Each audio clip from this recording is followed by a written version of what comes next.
All right, guys, we're going to go ahead and get started. I want to welcome you all to the regularly scheduled council meeting for the governing body of Spring Hill, Kansas on Thursday, December 11th, 2025. We do have a pastor that's on the list here to do the invocation, but I don't see him here unless he's hiding out there. So I'll go ahead and do it again this night. If you guys could stand with me if you're able. Father God, thank you for everything you've blessed us with, God. Thank you for bringing us here tonight, God. Thank you in this season, especially a season of not only thanks, but also a season of Christmas season with a season of giving and gifts and everything, God. Just we have so much to be thankful here in our country, God. Just help us to remember where it all came from. Just bless this time tonight, God. Help us to make the best decisions for our citizens and for our entire community. In Jesus' name, amen. Amen. Please remain standing for the pledge. Pledge allegiance to the flag of the United States of America and to the republic for which it stands, one nation, under God, indivisible, with liberty and justice for all. I'm bad. I'll just walk right into it. All right, Madam Clerk, please take the roll. Mr. Young, Here. Mr. Peel, Here. Mr. Throm, Here. Mrs. Feeback, Mr. Grant. Here. Mayor, we do have a quorum present. Thank you very much. Next, we'll move on to the approval of the agenda. We didn't have any requested changes on that, but any comments or questions? If not, I entertain a motion to approve the agenda as presented. So moved. And second. Got a motion and a second. Is there any further discussion? Not all those in favor? Aye. Opposed? Motion carries 5-0-0. Next, we'll move into an executive session to consideration of motion to recess into executive session for 20 minutes. Don't have any other notes on that. So with that, I entertain a motion for executive session. And this one will be for 20 minutes. For those of you in the audience, if you just want to hang tight, we'll be back shortly here after this. I move the city council recess into executive session for 20 minutes to receive advice of council regarding economic development pursuant to KSA 754319 B4 of the Kansas Open Meetings Act. The open meeting will resume in the city council chambers at, where's the time? 7:24 p.m. No formal action is anticipated following the session. Persons to be in attendance are the following: Lane Massey, City Administrator; Joshua Jefferson, Kansas Department of Commerce pursuant to Joint Interest Agreement; Rick McConnell, Bond Counsel; Emma Kate Dillon, Bond Counsel. Second. Got a motion and a second. Is there any further discussion? Not all those in favor? Aye. Opposed? Motion carries 5-0-0. We will see you guys shortly.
All right, welcome back, everyone. Let the record reflect the governing body reconvened in open meeting at 7:24 p.m. No votes were taken or decisions made during the executive session. The discussion was limited to the subject stated.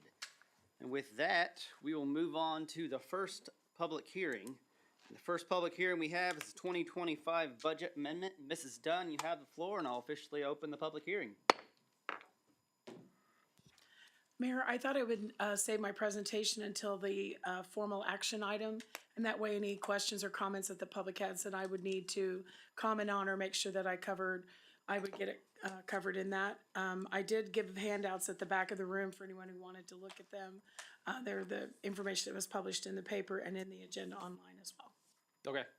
And we did not have anyone on the public hearing for the budget amendment sign up, but if there's anyone in the audience that would like to speak about it, now would be your time. We just ask that you step up and state your name and address.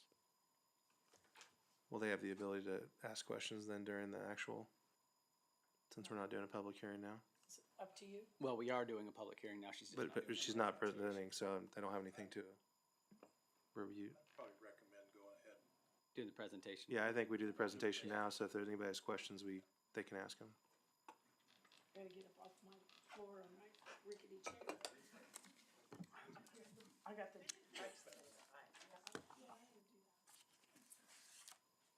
Okay. That way, like he said, that way if they have any questions off the information you give, it's kind of hard to have questions if you don't know what they're asking about. I don't have any. In the drawer, maybe? Perfect, thank you, ma'am. All right, tonight we're here to do something we don't do very often. We've done it one other time since I've been here, and that is to amend the current year 2025 budget. The budget is the document that gives council authority to spend.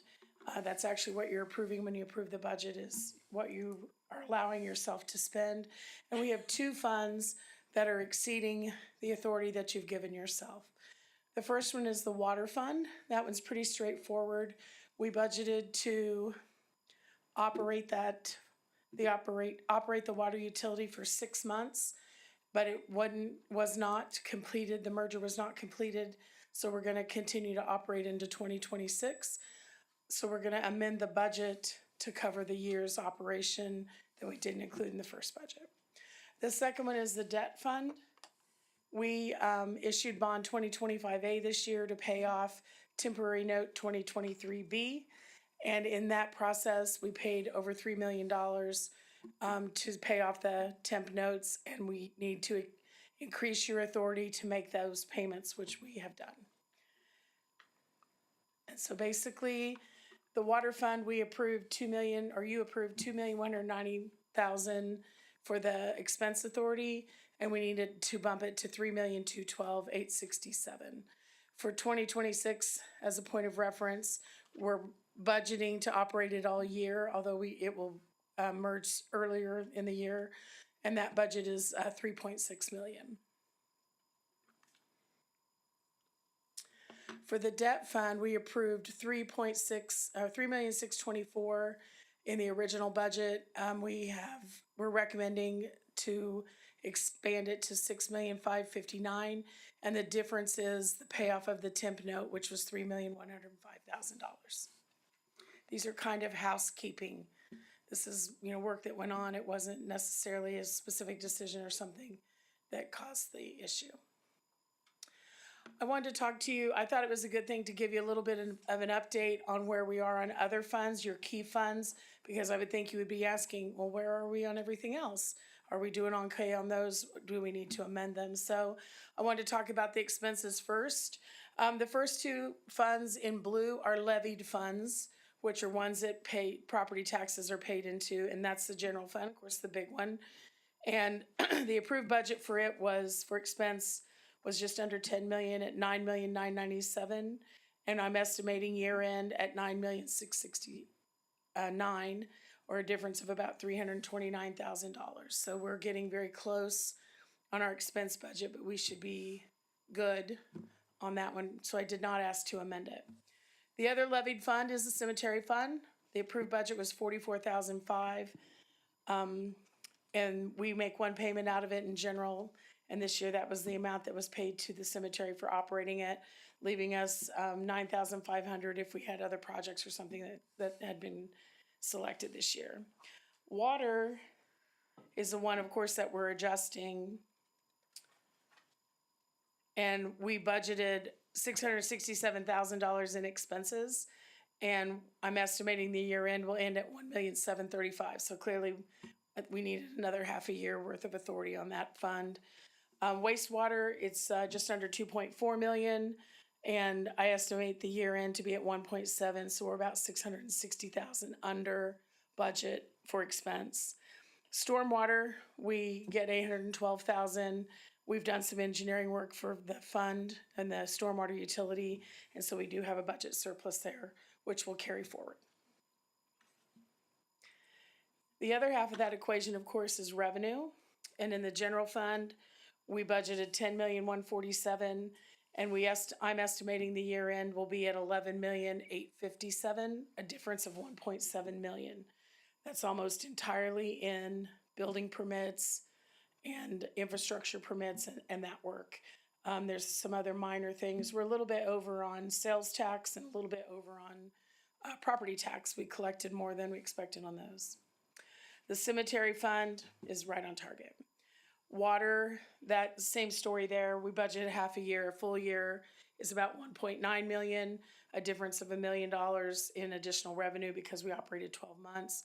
The sewer is running about 411,000 over what we budgeted for revenue. We waited on some of the increases for the sewer rates until later in the year, and we were still able to get about 400,000 ahead. In stormwater, we assessed 843,000, and we're going to collect more than we expected at 925. Some from the prior year and things like that. So that is where we are on the major funds for the city. I wanted to go talk to you a little bit about the profit or loss of the two enterprise funds. Water, we budgeted a profit of 221, and even with the expenses of the merger, we're looking at a profit of about 307,000. And then in the sewer fund, we budgeted $1,048,000, and we're looking at about $2,123,000, including some of the project work we've done for the treatment plant. That's not correct. I normalized it. This is operations. I took out things like buying land for the water plant, engineering for the water plant, things like that. This is your operation itself, and both are healthy and doing well. Can I answer any questions about that information? I'll open up the floor here to questions here, and then if there's anyone in the public that wants to ask any questions. I'm going to jump out of order just a little bit and go back to questions if that's okay. I wanted to bring you an update as well on the 2026 mill levy for next year. When you were in here, you all worked really hard. You wanted to see us reduce the mill levy 0.75, and that is the budget that I submitted to the county, which was a mill levy of 22.22 mills. When the county completed their work, there was a difference in how I treated some abated property versus how the county wanted it treated. So they added assessed value and reduced our mill levy. So the mill levy from the county will actually be 21.861. We will receive the same amount of dollars we asked for, but the mill levy, we have more assessed property to make that money for the city.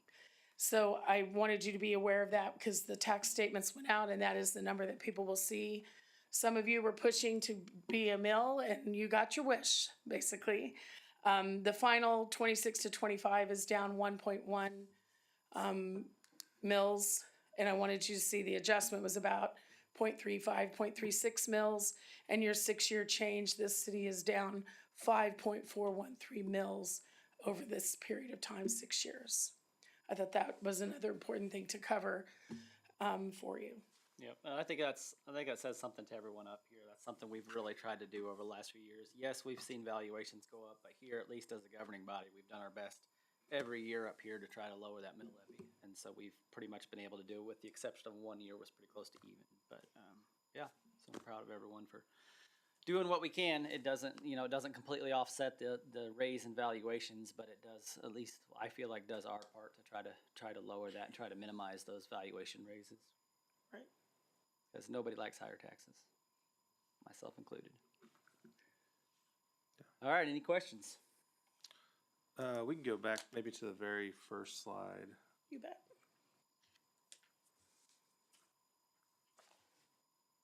These are the two, about the two funds were the first ones. So basically this first one's pretty easy. We're just amending it for the second half of the year. What's Yes. the next one is the one I kind of wanted to address. The debt. So here, there's no new debt. We're only increasing our authority so that we can show that we're actually paying off the other one with this Correct. new. Okay.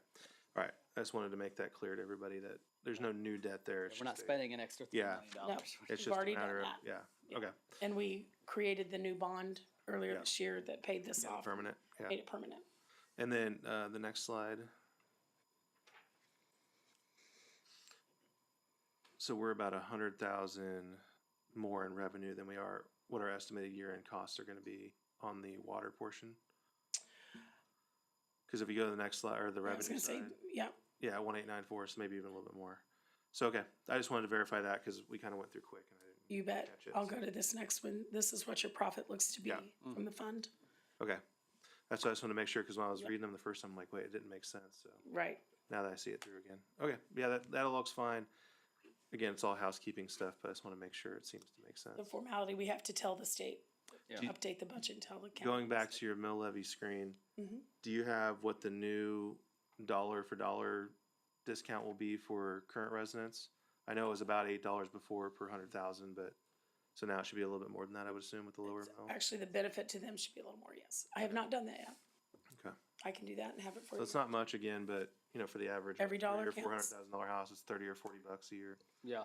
Yep. So it's nice to see that we're lowering for our current residents as the new houses and new stuff comes on. So. And that's kind of the ultimate goal is once we grow and start collecting more, especially hopefully on the commercial side, is we can gradually lower that mill levy and get the tax dollars under control and get it to where we can really create a sizable benefit for the citizens, because we all know the taxes are high. I think that's just the obvious statement that the taxes are high, but we're doing our best to, we're a very rapidly growing city, and that's what happens in a small growing city is you have a higher tax revenue until you bring in that commercial development, and all the development together helps lower that tax burden on the citizens, and it gradually brings that mill levy down to where it's manageable and we can all see benefit from it. So. Right. Any other questions or comments? I don't have any, but maybe the crowd might. Yeah, if we don't have any more up here, we'll go ahead and open it to the floor. Anyone out there? Once again, if you could just state your name and address if you do have any questions, and you could step up to the lectern.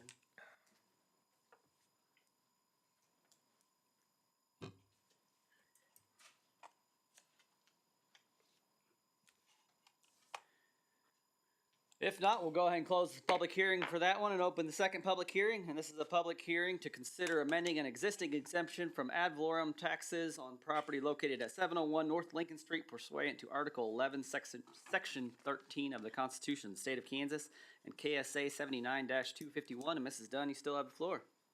I do? Okay. According to the sheet. I appreciate the floor. I would like to yield it to Emma Kate from Utech Rock. Hey, man, I'm just going off the information. It's all good. I made a plan, just nobody told you. Hey, that's what it says. Mayor, Council, Emma Kate Dillon, QTAC Rock, Bond Council of the City. Our first public hearing tonight is to consider amending an existing abatement for Seats Inc. This one is for the 701 North Lincoln property. In 2019 or 2018 is when this one was originally abated. We amended this to extend it for the full 10 years that it's allowed in 2023, and now for the remainder of their term, they're looking to increase their abatement from 50% to a 65%. So this is just the statutory requirement of we noticed of a public hearing, and here is our public hearing. Are there any questions? I don't have any questions. I guess just a comment on the first two would be, I'm just we made an agreement in 23. I'm okay with it. I'd be okay with amending the full-time employee portion, but I'm not really interested in changing an agreement that we remade in 23. And we had a lot of discussion around increasing it then, and we didn't do it, so I just don't, for me, I wouldn't be for increasing it at this point. I want to add something.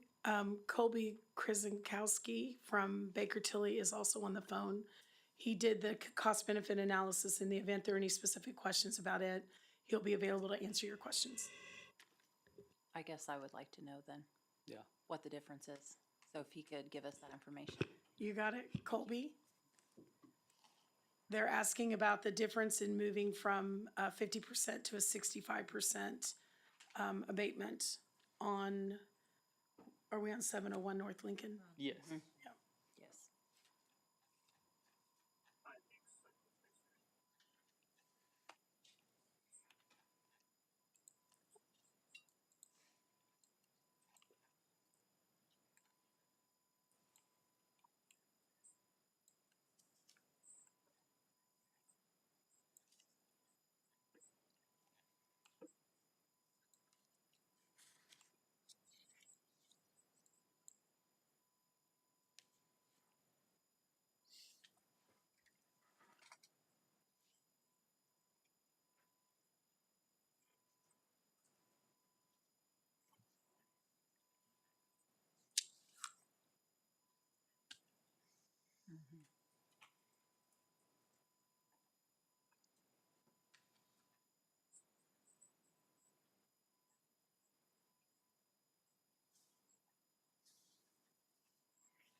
And so what, there's 2 years left on this one?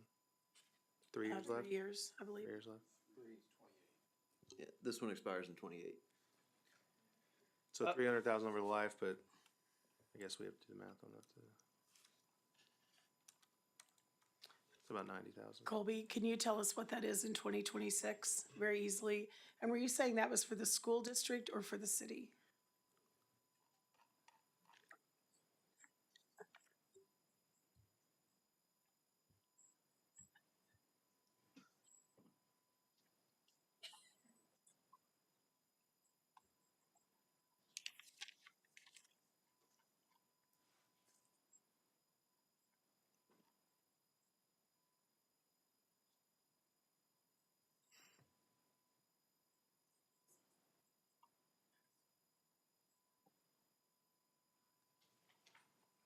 For each On property or the 701 whole Lincoln. project? Just for 701. Just the Just for 701. 701? Okay. That is the, Colby, that is the decrease in revenue to the city for increasing the abatement from 50 to 65, is that correct? And that's in total for all 3 years remaining For just 701? for the one. Yeah, just for, okay. So I think there's a balance here. And the balance is we have a business in our community. Of course, we also have the impact that it's gonna be, on getting that revenue. I'd be okay with the 65%. When you think about the impact of what that means for a business that's trying to sustain, I don't know how many employees are from Spring Hill here. I don't know what the ratio is, but Yeah, I guess for me, this business, I'll echo what Mrs. Feedback is saying. I think this business has been a very good, upstanding business here in town. They've done a lot of stuff for the community, not only when we were doing the Veterans Memorial, they donated a large fund of that. They donated to fishing jetties. They've donated to a lot of different things throughout the community. They're very, very actively involved. They also have employees in the city. They provide a lot of revenue to Quick Trip, all the other businesses in town, you know, for lunchtime and things like that. So to me, the benefits far to our community far outweigh what we would be missing out on, you know, the $20,000 in tax revenue. I think the benefit far surpasses that. And not only that, they're expanding their facility. So I think the benefits greatly outweigh the negatives personally. If it was more of an impact, I wouldn't agree. Yeah, I mean, no, More of a- There's 3 sites though that were. I know, I'm just talking about the first one. Yeah. Yeah. Mayor, there are representatives here tonight from the company. If you would like them to respond to any of your questions, they could do it now or they could do it during the formal action, whichever you'd prefer. so you might as well do it now. since Yeah, we got might as well. Are there any questions right now for him, or if you, Tim, if you want to say anything right now, or if you want to wait for questions, I'll leave it up to you on that. I guess I'll wait for I got a whole spiel, but I'll wait for questions. Okay. Any other questions or comments? Okay, I'll go ahead and open it to the public. We did have one person sign up on the list for this one, Mr. Aravalo.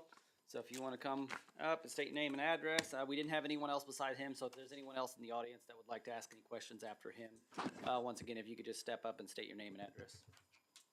Rodolfo Arevalo, 19419 West 200th Street, Spring Hill. And it's interesting that you mentioned early on that we're encouraging business to come here because it would reduce the property tax burden on citizens. But yet, you're sitting here giving somebody an abatement that's already here. No, that by general parameters, the primary goal of tax abatement is to stimulate local economic growth. You don't do that by giving abatements to existing businesses, especially when you've given them an abatement for the last 7 years or 8 years at this point. The other is that the abatement that the rationale for the abatement, as I read some of the documentation, is for, and I quote, building improvements, equipment, and furnishings. By that thinking, I could ask for an abatement because I'm going to buy a new set of living room furniture. I'm going to paint my house outside, and therefore it's going to be worth more money. You know, I think that the purpose of abatements is to create more employment. And yet, if you read again the documentation that's been provided to you, the last time they asked for an abatement, they said that they would have 150 employees. Okay? This abatement says they'll have a minimum of 100. So now we're losing 50 jobs, but we're going to give them a higher abatement of 65%. It doesn't seem reasonable that it's going to be a benefit for the city. The other thing is that for those of you that are aware of abatements, abatements simply divert potential tax revenue from critical public services that include notably public schools. We have one of the fastest growing public schools in the state, yet we're going to take tax revenue from them. It's needed to secure more public services for the city. Right now you have an item on your agenda, buying a new truck, which is over $500,000. Could those taxes be used that you're abating or want to abate to buy that truck? Could you have funded the request for police if you had those funds? And that's the reason why you have to consider whether you indeed want to do this.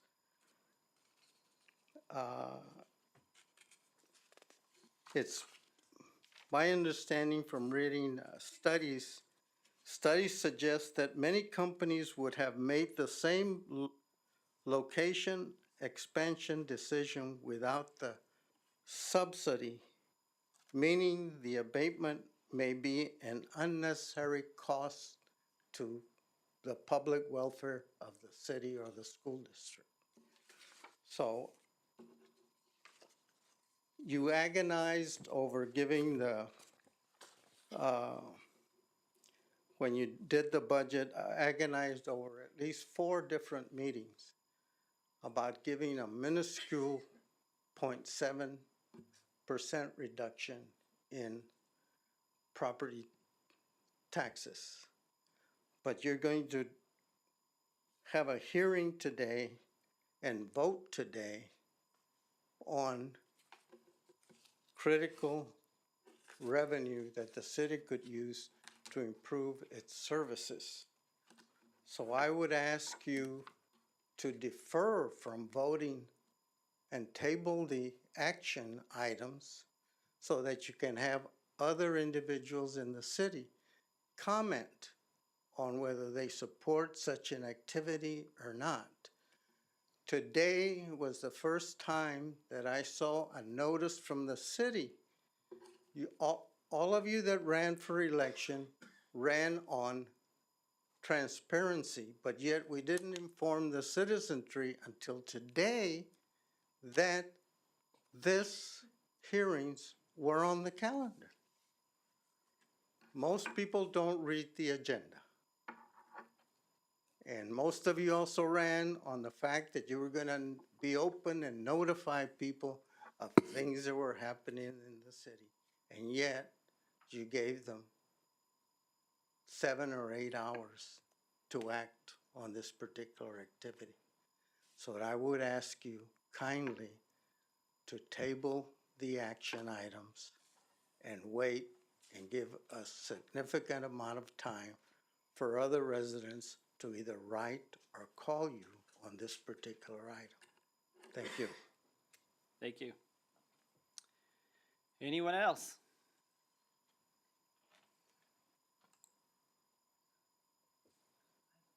Yeah, go ahead. So Lane, when was the notice given? Was it 7 to 8 hours before? I don't even know if you're the person to ask or Lane. I mean, when was the notice given? I don't know what the 8 hours before notice is, but statutorily speaking, there has to be notice published in the paper. That was done at the beginning of the month for all 3 hearings, and then notice was also given to the school district and the county. At the beginning of the month. Okay. And then also, anybody can sign up for the agenda. We'll send it to anybody that wants it, so. When do the agendas usually come out? Monday or Tuesday prior to the meeting? Is usually when it's published? Yep. Somewhere in that window? So they've had multiple days. We can't force anybody to take the agenda if they don't sign up for it. We'd love every citizen in the entire community to get a copy of the agenda.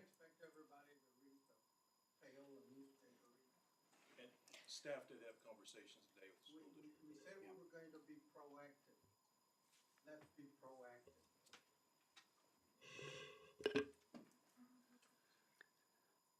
Any other questions or comments? And we would ask that the audience step up to the lectern during the public speaking instead of shouting from the audience.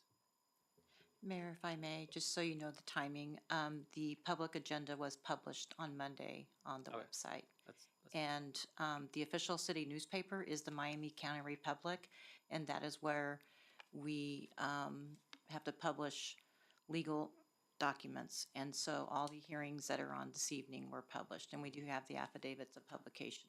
If Yeah, and we anybody would don't- like those as well. Okay, Johnson County too.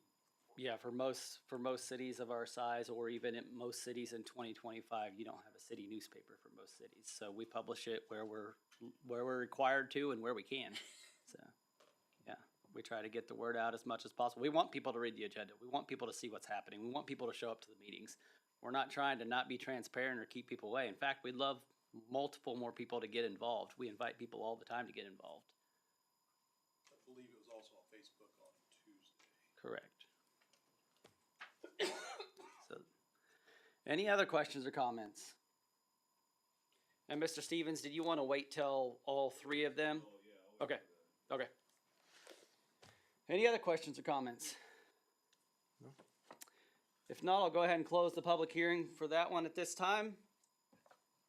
And we'll open up the public hearing number 3 to consider amending an existing exemption from ad valorem taxes on property located at 20241 West 207th Street pursuant to Article 11, Section 13 of the Constitution of the State of Kansas, and KSA 79251-251. And Mrs. Dillon, looks like you still have the floor. Thank you. This is another property owned by the same company. It was originally abated in 2019, so a year after the first one was. So this one, its full term runs, obviously. The full 10 years will end in 2029. This is also for a 65% property tax abatement. And we did publish notice in the Miami County Republic, gave notice to the county and the school district, and are having the public hearing. All right, I'll go ahead and open up the floor for questions or comments up here. I didn't have any further on this one, but if anyone else up here does. So what would the impact of this one be? Yep. Yep. So I'll turn it over to Colby, but each one we had to do a separate cost benefit analysis for. So that was part of the agenda packet, is the ordinances approving them, but then also a separate cost benefit analysis that looks at what the remaining years at a 65% property tax abatement looks like. If Colby.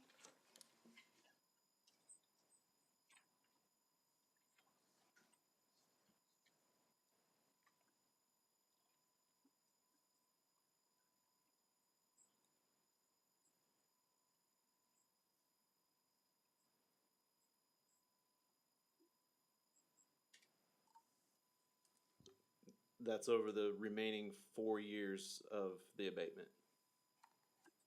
A grand total of 12. Okay. I mean, I'm just throwing this out there. If we're talking about $3,000 a year, I would venture to guess that all of those employees probably spend collectively more than $3,000 in the city over the years. So, just throwing that out. Just Mm-hmm. and Any other questions or comments? Okay, I'll go ahead and open it up to the public. We did not have anyone sign up for this one, but if there's anyone in the audience that would like to, now would be the time.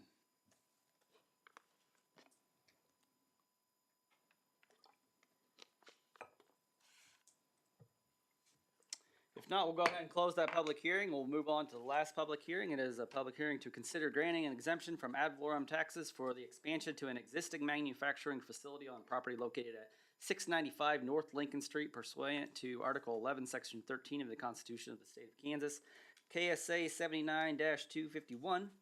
And Mrs. Dillon, you still have the floor. So even though each of these agenda items are separate actions and are subject to separate agreements, it's kind of a package deal in that part of the reason that the company asked for these higher abatements was the fact that they were going to be doing this expansion, which is what this 695 North Lincoln Street property is. So the way that the constitutional abatement provision works, unlike a property tax abatement that comes from IRBs, there are no bonds issued. As a reminder, this is only for either an existing business that's expanding or for a new business. So that is why this one is for an existing manufacturing facility that's being expanded. This facility, and the representative from the company can talk a little bit more about it, but I know that this facility is actually storage, which is also another use of storing articles of commerce. So that is how this one comes in under. As this is a new abatement, just like we would do our diligence with amending an existing abatement with this new abatement, there is a new cost benefit analysis that covers just that expanded portion.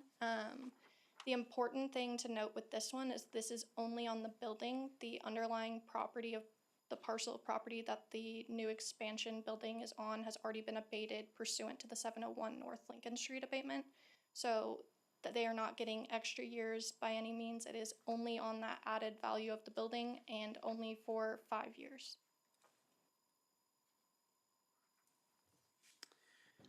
All right, any questions or comments? I'm sure that the first thing somebody will probably ask is what's the cost benefit analysis for us, so You guessed it. might as well get to the point.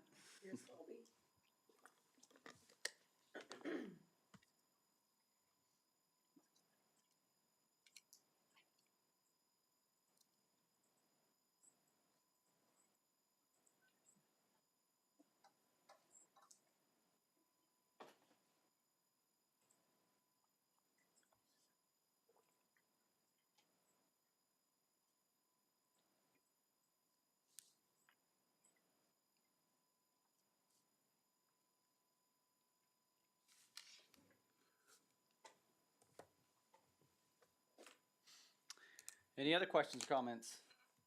Only comment I have is this one, to me, is a different deal, and I would be for this because it's a brand new one and we're negotiating it. I just don't like renegotiating ones that we've already closed and agreed on, so. I think this is good to be added on. Colby, you said about 350,000 in additional revenue. Is that correct? And that's over the life of the 5 years? Okay, and that's at the 65% rate. So if it sat there and the improvement didn't happen, and it sat there as the land it is right now, we would miss out on that 350K. The other important part to note about this public hearing is we're doing all three at the same time, but the action item for this 695 North Lincoln property tonight is not an ordinance approving the abatement. It is a resolution of intent. We will come back and do the ordinance like we are with the other two later on this year, and that is just because the way that this constitutional abatement provision works, the abatement starts in the year after the expansion is completed. This expansion will not be completed until early 2026.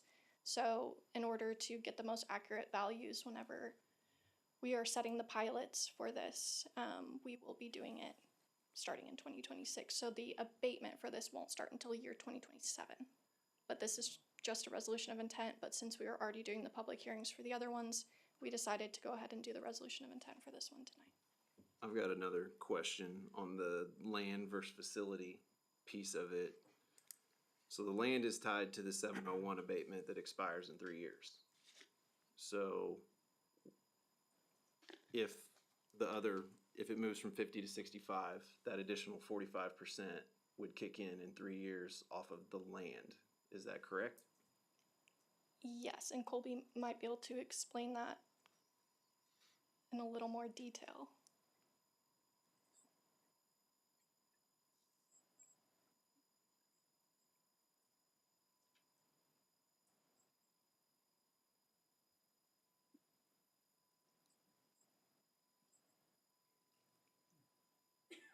So we won't get a boost in 3 years?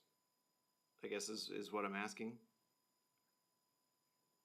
Well, there'll still be a boost in 3. The land is not tied to this. Yes. From the land. the Yes, land of yes, this because new- the land that will expire part in of 3 years, 701. and that Yeah. cannot be Right, yeah. expanded anymore past that 10 years. So So you can't double dip, basically. yes, Right, but so we'll get a boost off of the land that the new abatement facility is sitting on. yes. Yeah, the improvement is just the building, and that's all we're taking into account of the valuation. Yeah, okay.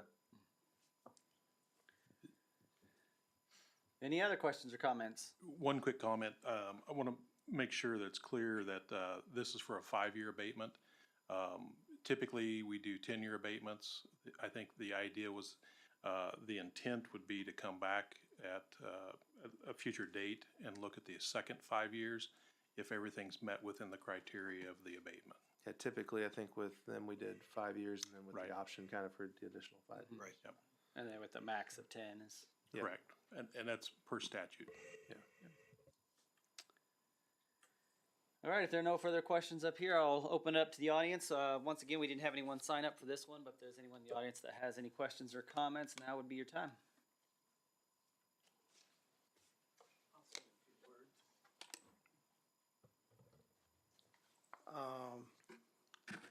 I think this is more consistent with what abatements are used for. Because abatements, the most common form is a property abatement.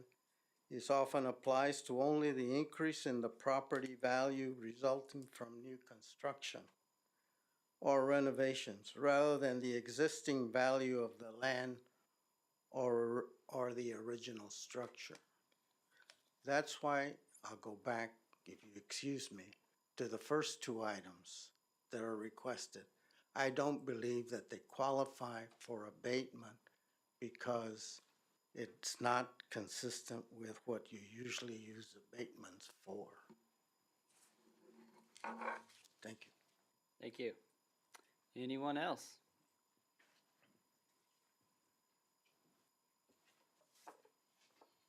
Mr. Stevens, if you want to state your name and address.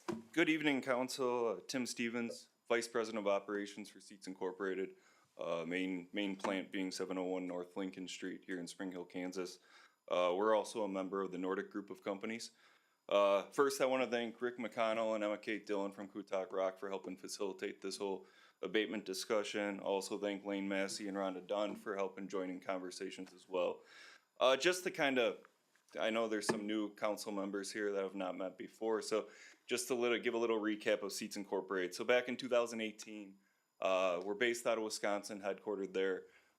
We went out on a whim and we picked Spring Hill, Kansas as a site where we wanted to expand our operations here in the United States. Shortly after that, in 2019, then we already bought another building down the street at 20241 West 207th Street to kind of put our own little campus here in Spring Hill, Kansas. All during this time, we didn't have enough space. We were also renting 40,000 square feet out of Edgerton, Kansas, to help support our operations here in Spring Hill. What we're doing here with this warehouse expansion is allow us to bring that 40,000 square feet of Edgerton under one roof. And then the big thing is it's going to allow any warehouse space that we have in the current facility at 701 North Lincoln, allow us to double basically our manufacturing capabilities here in the near future. One of the things I know that's getting brought up, was the employee requirement that was changed in the abatement. One thing you have to understand about the Spring Hill operations here, we are a seating provider to basically every form of transportation except aerospace and automotive. Here in Spring Hill, it's lawn care. Any lawn mower you've probably been on, whether that's John Deere, Kubota, Toro, it's a Seats Incorporated seat. As you would guess, with lawn care, there's peaks and valleys when it comes to that business. Right now, as we start in January, we start to ramp up all of a sudden because everyone's building their lawnmowers to have them ready for spring and summer. Then we start to taper off. The way the previous abatements were written is we always at any time had to be employed with 150 employees. As we deal with these peaks and valleys, it makes it pretty tough. I can say from an average standpoint, we're always sitting around that 150 mark. In fact, we're 150 right now, and probably by the end of January, we'll be closer to 160, 170. But the way we asked for this language to be changed was to help assist with this. As I mentioned, as we continue to grow here in Spring Hill, the plan is to bring other markets down here. As semi-trucks are our next biggest market. It's an economic advantage to Seats Incorporated to build semi-truck seats that may be getting shipped to Texas out of Spring Hill, Kansas instead of Wisconsin. So those are some of the things we're looking at. There was a question, Councilwoman Feeback, you asked about how many employees are from Spring Hill. About 10%. The majority come from Osawatomie, Paola right now, and Olathe are our top three places where our employees come from. So to answer the question, yes, they're frequent visitors of Quick Trip. At the end of the day, these abatements not only help us grow our operations, helps us invest more into the company, bring more business here into Spring Hill, but I know the council had already mentioned you can do the math. A lot of these abatements go right back into the community. The examples made about Veterans Park were already put it out there. One thing we're very proud of, I'm going to say it today, BJ Harris is probably going to get mad at me, but we were asked by BJ last year to start Project Lead the Way with them, with the Spring Hill Education Foundation, which was to get more engineering and robotics programs into the school district. We as a corporation help partner with them to kick that off with a $13,000 donation. And tomorrow, BJ will be announcing to his board of directors that we presented another $27,000 check to continue that program here in the district and continue to build it. So I know there was a lot of questions back in 2018. Who's Seats Incorporated? Are they going to be someone who just picks up and leaves, doesn't do anything? Our goal is to continue to build jobs here in Spring Hill, Kansas. I think if you were to look at manufacturers around the area, there's no one that does as many different things as we do. And it's something we're very proud of and something we want to continue to build on. So I'm here to answer any questions that you guys might have. Anybody got any questions? Yeah, I do. How many employees, so you have the operation in Edgerton, and then the intent is to come here, and how many employees? It's warehouse, so it's very small. Oh, okay. It's about 5 employees, Oh, that we're traveling back and forth between there. But like I said, the biggest part of this is now allowing us to clear space out of the current manufacturing space at 701 North Lincoln and 20241 that we were using for storage in addition to Edgerton to create more manufacturing jobs under one roof. And it sounds like changing the language for the employees. That's mainly for when you hit the lower peaks, which I'm guessing is probably fall when you hit kind of the dips or valleys. Yeah, You from June to about, you could call it November is when it's our slow period. In fact, we're doing something very strategic this year where we are not and I'll state this publicly, and I know it will never come back to bite me, but we are not a company that goes and lays people off. We don't hire them to go lay them off 6 months later. That's just not us. So we're doing a strategy. In the past, we've worked with staffing agencies and everything like that, and we just like to do things our own way. So this year we have, you've probably seen the postings, we have seasonal jobs out there. So what we've gone after is the people who are in construction, road construction, landscaping, car detailing, and they're coming to work for us from November to May and when they need to go back to that regular job. So now we're giving people the opportunity to work year round, instead of staying home while, they're waiting for the snow to clear or the weather to get better. Awesome. Questions or comments? I have one for Lane, not for Okay. you. I'm sorry. Sounds good. Thank you very much. Thank you, Mr. Stevens. Appreciate it. Thank you, sir. So what, one of the things when we make decisions like this is precedents. So I'm trying to keep that in mind too. When we've done this with other abatements, and I know we're just talking about this one in general, what precedents do we have right now? In terms of, we have the 10 years when we have other companies come within our community and ask for a change of abatement. Have we done this before, or is this the first time? This would be one of the first times that I've been through the process here. Okay. I would say that on the precedent on that, we would take each request.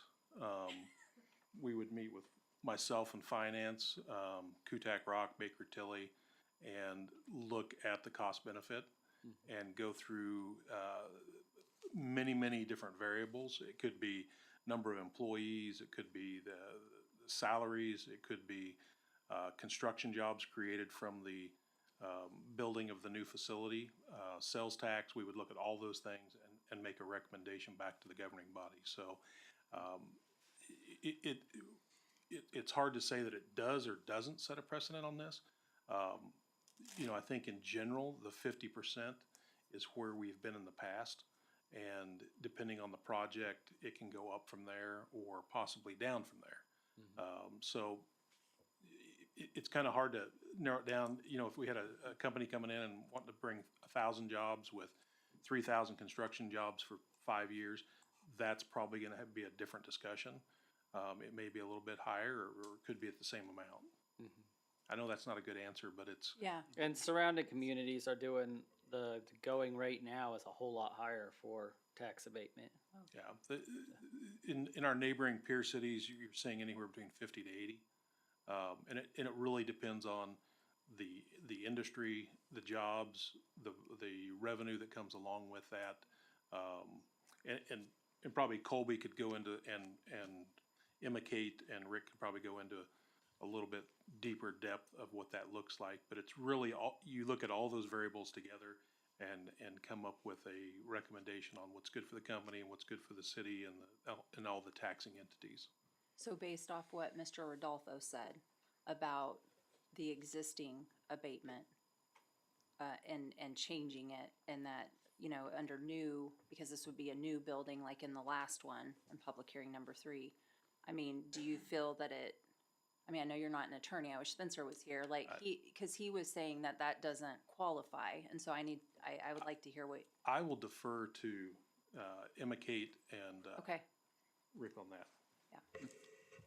So in the third one, I talked about how the expansion is one of the ways. So with these first two ones, these are not new abatements. These are amending existing abatements. Right. And so just like whenever we extended those abatements originally not originally, but in 2023, those were also not new abatements. So those are still under the same Board of Tax Appeals form. We do a supplementary form. So that is why it is still under. It's not a new abatement. They are amending existing abatements. A new abatement would be Which is new why, 10 years, and you cannot. yeah, which is why it could only go to the term that was already stated before. I think as far as the question of precedent goes, I think it's on us to set that precedent. We need to choose here and now. Like Chad said, are we going to continue entertaining Exactly. amendments? We've never done it. Or are we going to hold true, and then when we do have new opportunities for new revenue for the city, is that when we're going to extend our hand and make sure that we're being a good partner to the businesses in the area? So I think that's the question of precedent is on us. Any other questions or comments? I just appreciate the context. I really do, because I just didn't know. So you don't know unless you ask. All right, we'll go ahead and close the public hearing at this time and move on to citizen participation. This is time when the public can come speak about whatever they would like to talk about. We did not have anyone sign up on the list, but if there's anyone in the audience that would like to speak, now would be your time. Once again, we ask that you step up and state your name and address.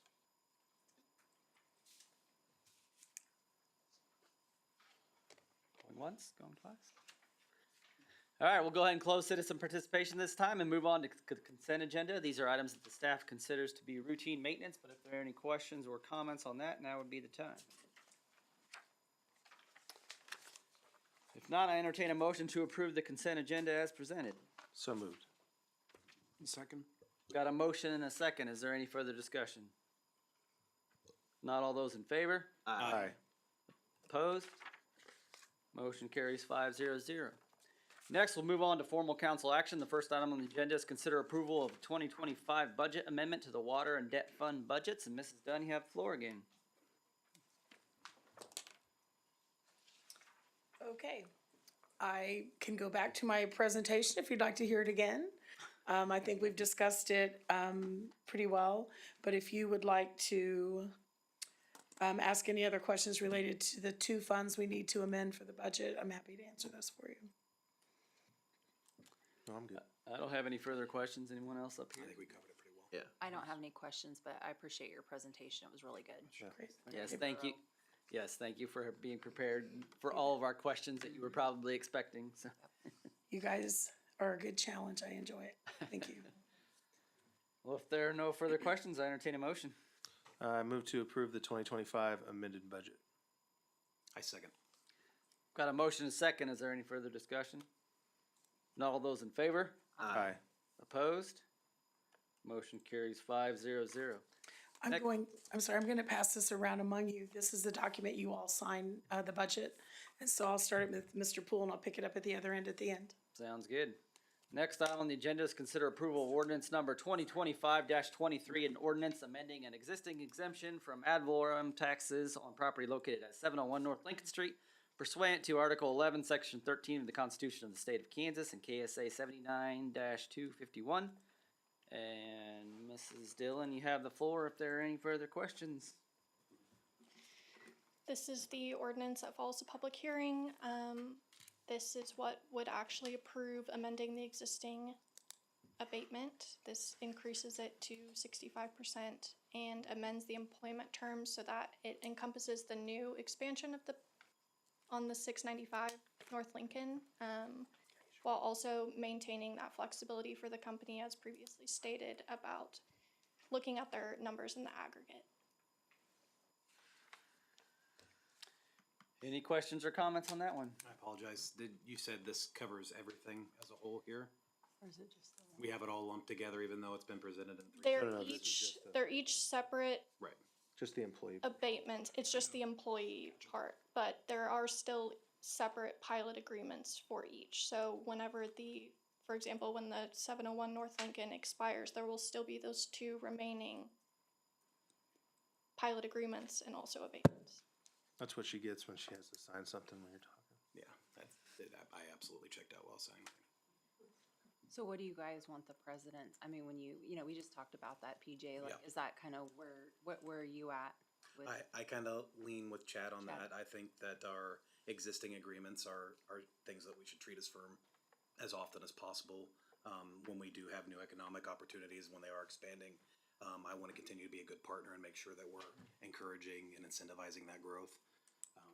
Seats has been an incredible partner in the city. I want to continue the city to be a good partner for them in a place that they value being. So as far as making wide sweeping changes to agreements that have been made, I would like to avoid doing that and focus on the new things, keep the ordinances as written and move forward with new ones and address them as they come. And I would be okay with the employment change, just because I understand Mhm. I mean, you go down to 149, it could Yeah. kill you. So, I'm okay with that, just because I know of how they've kept their employment over the years, so that's the portion I'm okay with, but if you guys decide to go with that, I would defer to someone else to make the motion. I think that we're only considering changing the existing abatements because they're adding a third facility. Oh, yeah, well, I understand that. And I think that's the precedent that we can stand on. And also, the changes we're making to the abatements are very minimally impactful as far as economics and finance. That, as we pointed out, the employees probably spend more at Quick Trip than what we're losing out on. So, I don't like that we're amending abatements. I agree with both of you guys that should not be a practice we should make common or frequent in any way. But with the new facility, I think that's part of a, bigger negotiated deal that we're doing here, and it feels appropriate to me. Yeah, and I would agree with Brian. I think they're bringing something to the table. They're expanding. They're trying to bring more jobs here. They're trying to bring a bigger facility here. They're trying to move some of their operations from other areas in the country to here. And so I think the situation itself has changed. I think if they weren't doing all that, I don't think they'd be up here asking for additional abatement. I think they have a bunch of plans to make their facility better here and expand it, and I think that's why they're asking for it. So, yes, I agree with you guys. If they weren't asking for anything else and they were just asking for an increase in abatement, I'd be like, no. I'd definitely be against it. But I think they're bringing something new to the table, and that's why they're requesting something new. So, I think it kind of goes hand in hand with the expansion. I mean, if they weren't asking for the expansion and kind of going down that route of growing, it really wouldn't be a good idea. But it kind of goes hand in hand with, they're bringing a bigger facility, they're bringing jobs, they're bringing other revenues to the city, which kind of offsets a lot of it.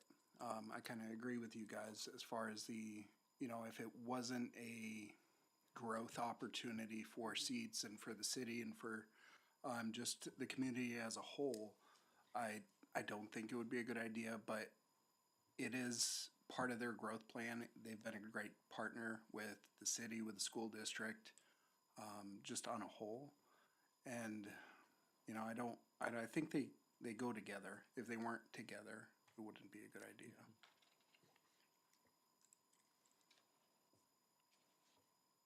any other questions or comments? No. If not, I entertain a motion.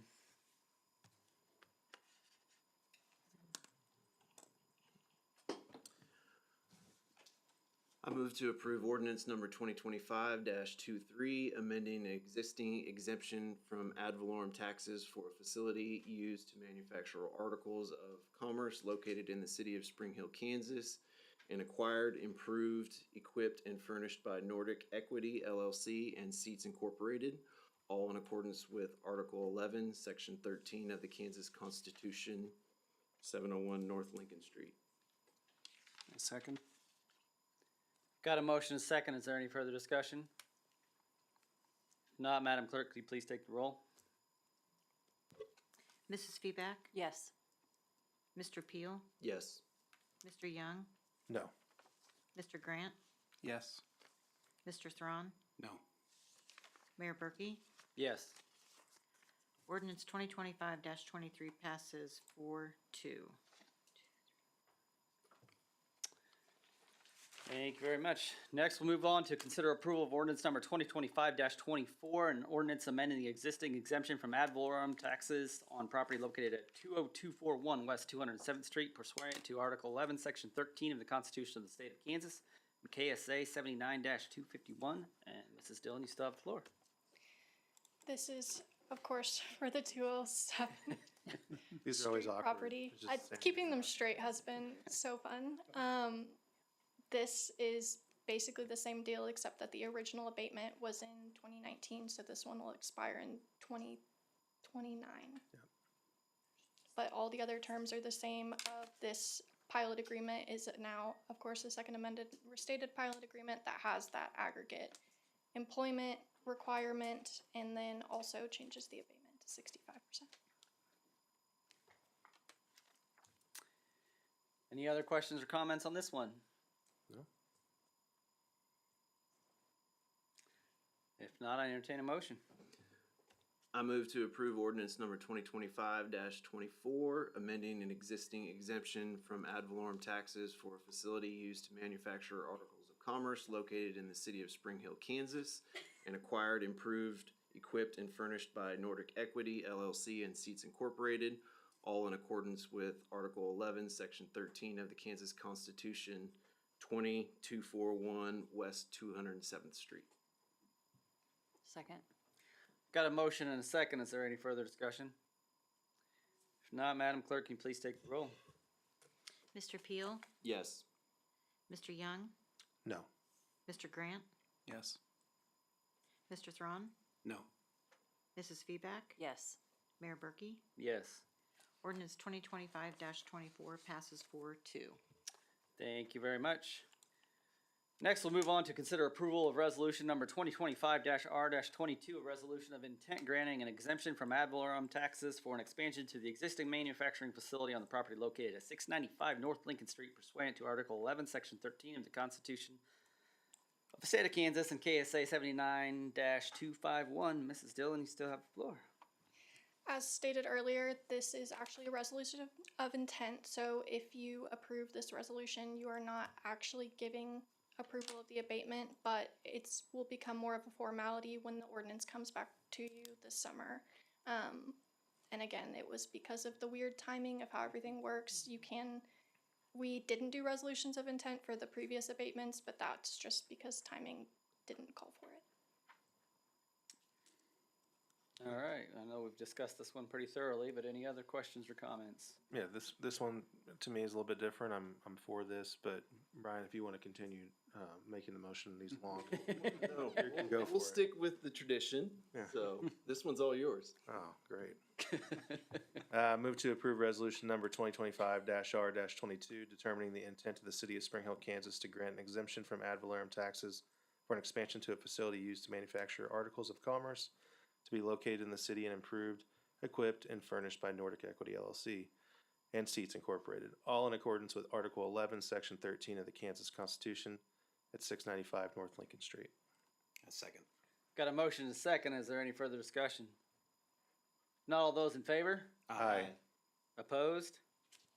Motion carries 5-0.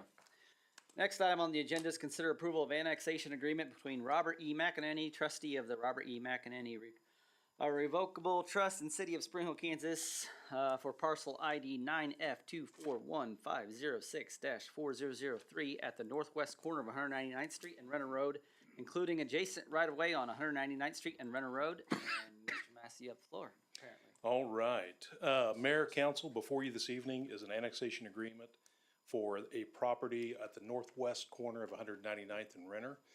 It's approximately 77 acres. This is adjacent to Prairie Ridge, I believe, and is adjacent to the current city limits. It's a voluntary annexation, and we are asking the governing body to approve this annexation agreement, and then the next item on the agenda will actually be the ordinance 2025-25, authorizing the annexation of that property. I'm open for any questions. No real questions. Great presentation. Nice to see you up there. You know, my name's not Spencer, but my first name does start with L, so. And all spiffy and all. That's right. So this is 80 acres. Approximately, it's 77 Directly plus east or of minus. Yeah. Prairie Ridge. Yep. Yeah, so it's like the So it's where we're doing the road improvement. Yep. Right in front of it. Correct. Yep. northeast corner of Renner and.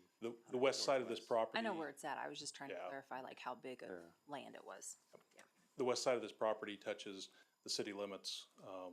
So this is a considered voluntary annexation versus an island annexation. Now this will get us over to Renner as far as, Correct. okay. Yep. So we'll have that, our half, and then county will still be the other half. Yep. Any questions or comments on this one? And I guess I can look at that. It goes all the way back to 191st or? No, it'll Not be quite, right? to the half-mile line. Yeah, okay. To the That's north. what I thought. Yep. All right. Do we have a picture of that you could pull up just to? So everybody can see where it's at. Yep. This is the area where we relocated a Atmos natural gas line that was in that area. We relocated it to the south side. Okay. We're gonna try to pull a map up here so everyone in the audience can see where we're talking about.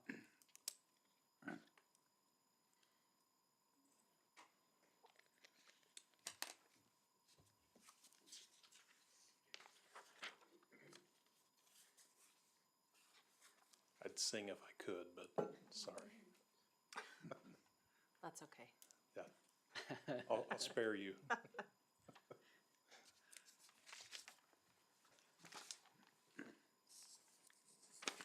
And we can also, if you wanted to proceed with this, the next item, Yeah, why don't you pull it up and we can move forward with this one. and we can show you at the, Yeah, so the next one pertains to this, so yeah, let's go ahead and move forward.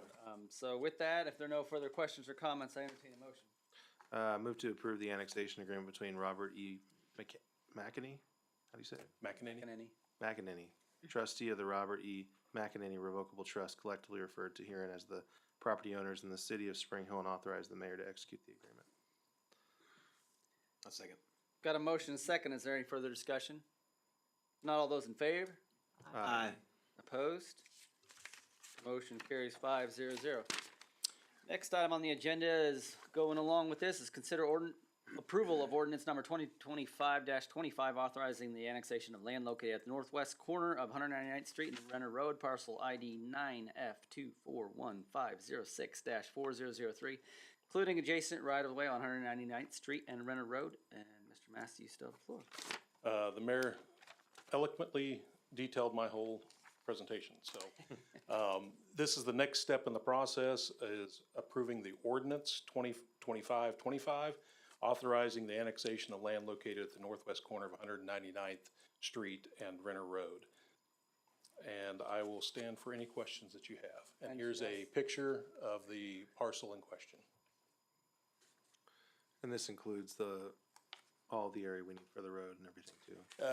Not at this time. That will probably be at a future date. Oh, okay. This will be just to the east property boundary, and it will, I believe it does take in 199th Street. That's what I mean, yeah. Yeah, but not onto Renner Road. No, yeah, so the improvement of just of the south, yeah. Yep. For those of you that look on the map, it's 199th Street there on the south side, and then Renner Road is there on the east side. So I noticed sometimes, like, Oh, I don't even know what street that is, but there are some indentions. Are those just the easements? Yeah, the indentions along there are the right-of-way. Oh, okay. For the county. Okay. And then as we annex this, we will annex through that right-of-way, so the city will take on that responsibility. Which we're doing 199th Street, so that'll be part of the expansion project this year, or in 2026 of 199th Street. And this is close, I think you and I talked, it's 77 point. Yep, just a little over 77 acres. Is there any additional right-of-way we need for that corner, for the expansion? Or is that all I don't squared away? believe so. I think that'll square up on that corner. It'll go down to the property to the south, which is a THS Investments, I believe. Okay. So it should go across the road. Currently, the property to the south goes to the section line, which is the middle of 199th Street. Okay, all right, cool. All right. I'm ready when you are. All right, if there are no further questions, I entertain a motion. Move to adopt annexation ordinance 2025-25, annexing the subject property and all adjacent rights of way into the city of Spring Hill, Kansas. Second. Thank you. Oh. Got a motion second. Is there any further discussion? That one. Appreciate it. If not, Madam Clerk, could you please take the roll? Mr. Thron, Yes. Mrs. Feback, Yes.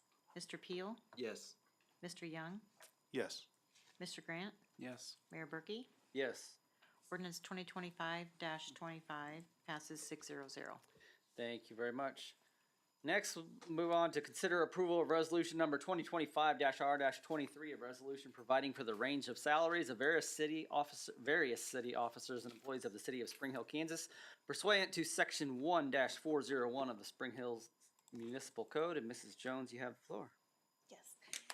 Thank you, everybody. I, as the mayor stated, am here to discuss the resolution for the salaries for this year.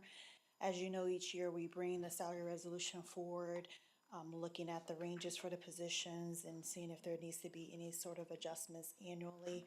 And then at times throughout the year, there are ad hoc reviews that are done just to support some of the strategic measures that are going on with the city. So this year, it's a little bit different with the resolution bringing forward to you because the only proposed change that is going to be made is towards the maximum of each of the ranges. And that is solely because in 2 things from now, the next thing that I'll be presenting to you is discussing the salaries, the compensation survey that we are budgeted for in 2026.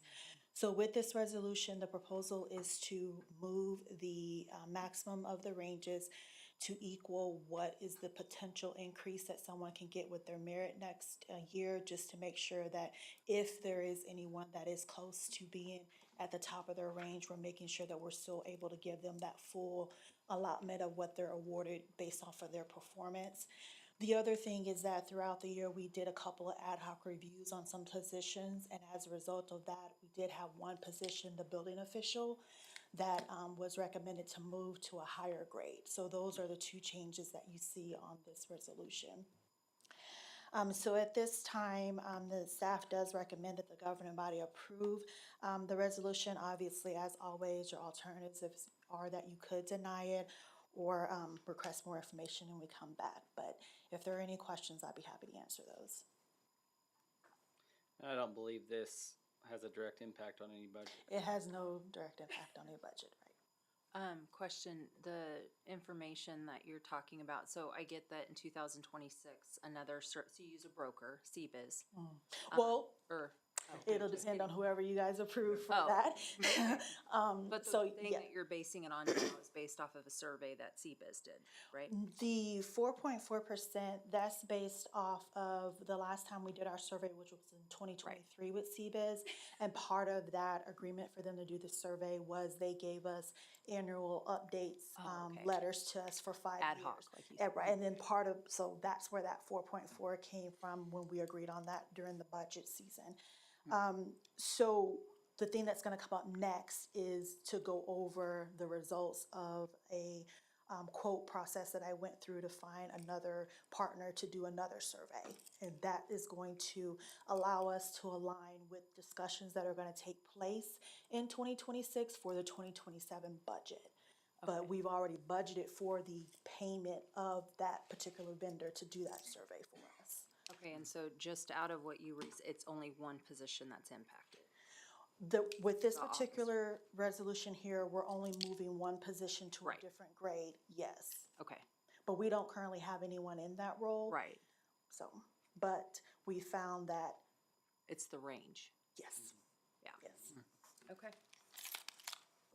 So kind of unrelated from the ranges themselves, but I've noticed in a couple of these different, sections, we've got the same position listed multiple times. Is there a, I'm sorry, what was that? there are similar, the same positions listed multiple times in different sections and different ranges? I'm just trying to figure out Well, why some that of them is. have tiers or levels, so some of them may have like a 1 or a 2 or a 3. Is that what you're referring to? The deputy city clerk, for instance, is in both category 9 and the category 10. Well, that one is different. There is a deputy city clerk just solely, if that's gonna be a role that we would have for the city. And then there's a deputy city clerk / community Okay, services so it supervisor. is a larger. Yes. Gotcha. It's the So- supervisory. Yeah, Gotcha. we Tracking. changed that and split them out.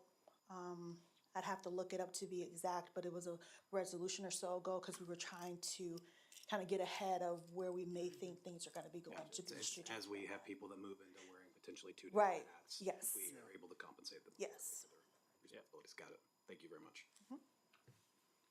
Any other questions or comments? No. Not, I entertain a motion. Move to approve resolution 2025-R-23 to be effective December 20th, 2025. Second? Got a motion and a second. Is there any further discussion? Not all those in favor? Aye. Aye. Opposed? Motion carries 5-0-0. Next item on the agenda is consider approval of resolution number 2025-R-24, a resolution providing for the adoption of the 2025 edition of the Employee Handbook for the City of Spring Hill, Kansas. And Mrs. Jones, you still have the floor. Yes, so the reason I'm bringing forth the handbook today is, in general, it's just best practice to take a look at the employment handbook and make sure that we're staying abreast of everything that's in there. Because again, it's just a summary of the employment and personnel policies and practices, but we want to make sure they're as current as possible.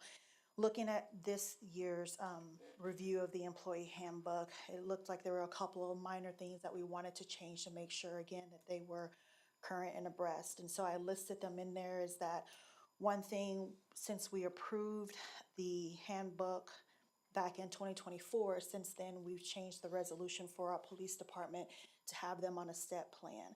And so just to make sure that we're very clear on what the intent of that is, we want to make sure that the wording matches that in the handbook when it relates to the step plan for a PD. And then just because I was doing it, I had updated some dates in there with regard to being clear on who's eligible for merits and who's not, as well as making sure it's clear that if anyone has a contract, then when we go through our guidelines for merit, that doesn't necessarily, or any type of changes in pay are not impacted by that. The other changes were, again, just making sure that we updated some wordage on like any type of administrative policies that take place in PD. And then lastly, the last two things were just one of them, the Capers website. You don't generally see an organization change their website, but they did. So I updated that to make sure it was current. And then adding on the fact that on the acknowledgement page that employees can look at the handbook on our website, even though it's been there for years, it hasn't been in the acknowledgement. So that was just an update there. So at this time, I recommend that the governing body approve the resolution for the new handbook for 2025. It'd be effective at your approval. If you have any questions, I'd be happy to answer those. I like this. It's just a lot of cleanup, kind of making sure everything's clear. One phrase my wife always says is clear is kind. So I think she's always saying that clear is kind. So it's really good to have good communication, be clear. So I think this is great for the employees just to make sure we're all above par on everything. So yeah. I just appreciate the attention to detail here. This is a very important thing, but there's a lot that goes into it, and making sure that all those individual line items are right. Yes. It's tedious, and I appreciate your work on it because I know how important it is. Yeah. Thank you. I have two questions. Do you get the managers or department managers' feedback on? I get their feedback when we do big sweeping changes, like Okay. all the updates that we did in '24. Okay. Because these were just minor, it was Sure. like, let me just go ahead and get those done. I obviously have legal look at it no matter what. Sure. So, My biggest thing was just, I mean, I get what you're saying, Yeah. big changes, just taking the value of the people that yeah. run those departments and stuff. And then secondly, you said acknowledgement. So with the changes, then every employee goes in and acknowledges the changes? Right, so once Okay. if this is approved today, then tomorrow when I get it from the clerk with the signed off by the mayor, I'll send it out and give all the employees time to review it and ask any questions of me and then acknowledge it. So we have a current acknowledgement. When you send it out, do you give them sort of this page letting them know the changes so they don't have to read Yeah. every single word in the Yeah, entire thing? I put that in the notification of these are the changes, but then I send out the whole handbook as well, so. Yeah. Good. Awesome. Any other questions or comments? I also appreciate the detail. I'm a very you. detailed person, so I appreciate it when other people take extreme detail on things. It makes it a lot easier to make decisions and see what you're working with and dealing with. So I appreciate that. Thank you. If not, I entertain a motion. Move to approve resolution 2025-R-24 for the 2025 edition of the Employee Handbook to be effective December 11th, 2025. Second. Got a motion and a second. Is there any further discussion? Not all those in favor? Aye. Opposed? Motion carries 5-0-0. Next item on the agenda is consider selection of the firm that will provide the city with the expertise and experience conducting a comprehensive classification and compensation study to include A benefits. I don't know if that's a typo, but include benefits, include A benefits. I don't know. But either way, Mrs. Jones, you have the floor. Yeah, it's the benefits and total rewards analysis, so that's what we're searching here for in terms of the firm that we're going to be selecting. In 2023, when we did the last survey, we sent out an RFP and we got 6 firms that responded back to us. And as we know, we chose CBIZ as the selecting firm at that time. So for this particular process, what I did was I sent out and did a quote to requesting all 6 of those firms to see if they were interested in providing our services that is in line with our purchasing policy. Because of the amount, I didn't necessarily have to do a formal RFP, which would have took a lot longer. And I want to make sure that I can get this process going to, again, be in line with the discussions that are going to take place for the 2026 budget conversations. So of those 6 that were sent out, we knew from the RFP what their services were. We knew about their staff. We were very confident that if any of them responded and were awarded the opportunity to work with us again, that we would be confident that they would provide a good product to us. Of those 6, though, I got 3 responses back. And of those 3 that responded, there are 2 firms that are comparable in cost and timeline. But there is one that will offer a benefit after the completion of the project that is beneficial for future budget planning. So with that said, of the firms listed, the 3 that responded, I have them all here, but staff does recommend selecting CBIZ as the firm to provide us those services. They will offer a 13 to 14, but most likely it'll be a 13-week timeline on that to start in January. They will also offer an FLSA review of up to 3 positions and offer the structure and update planning letter for the merits for up to 5 years as well. And the rate of the price on that is $32,800. The other 2 firms that provided information is JERHR Group. As you can see, again, it's comparable in terms of cost with CBIZ, but the timeline is quoted as being definitely longer than 13 weeks, as well as and they will offer an initial FLSA review, but there's not going to be any services at the completion of the project. And then McGrath had such a longer timeline that they really weren't, I don't think, contenders, but I felt it would be fair to just give you all 3 of the results back. So again, staff recommends going with CBIZ. If you have any questions, I'd be happy to answer that. On the McGrath one, so it's, a good 4,000 plus, 4,600 difference in price. Did we go to them and ask them if they'd be willing to do some of the stuff that CBIZ was offering as far as the shortened timeline and the additional services provided? Was there any discussion on that? Well, when I sent out the request for the quote, I specifically put in there, obviously providing your timeline for that, providing any extra benefits and different things that you feel that you could offer for us. So to answer your question directly, no, I did not go back to them and ask them to try to negotiate something with them, but I'd be happy to do that for you if you want. That's just to me, it's a significant cost saving, so if they'd be willing to. My opinion on the situation is that with the rate that they are charging us, and the length of time frame that they are recommending they do it, I don't foresee them decreasing the time frame or offering any additional benefits after it. But again, I can ask that. What did we budget for this? The exact amount that we budgeted, I will defer to Rhonda, but I believe it was 35,000. You didn't put it on here. No, it just says, funds to cover. 35, I believe. Yeah, I believe it was 35. This is also the provider that we used in 2023. Mhm. We've been happy with the services that they've provided in that time. Yes. And they have done a good job. I'll Do you feel like good job. the information that they've given us has been useful, accurate, and beneficial? Yes, I mean, even the times when we do the ad hoc reviews, I'll do a cursory review myself just to see that what they send me back matches what I'm finding and haven't had any issues with that. So do you personally think it's well worth the extra, what is it, 4,600 or whatever, to not only the additional services they provide, the shorter timeline, but also the familiarity that you have with them by having used them? Yeah, I think when you look at the overall benefit that we're getting, yes, it's a difference of a couple of $1,000s, but we're getting a lot for that difference in the couple of $1,000s. We're working with a firm that we have worked with before, that we know what their product is going to provide, and then we're going to have that additional service for up to 5 years. And that has been very beneficial over the last couple of years in terms of the way the market has been changing with the salary ranges and things. When is their plan to get started? Like, when does that clock start ticking? As soon as possible. I said I would definitely want it to be started by January, so whatever decision we make today, I will plan on notifying people tomorrow. And so I'm pretty sure I'll be like pulling together information and sending off to them.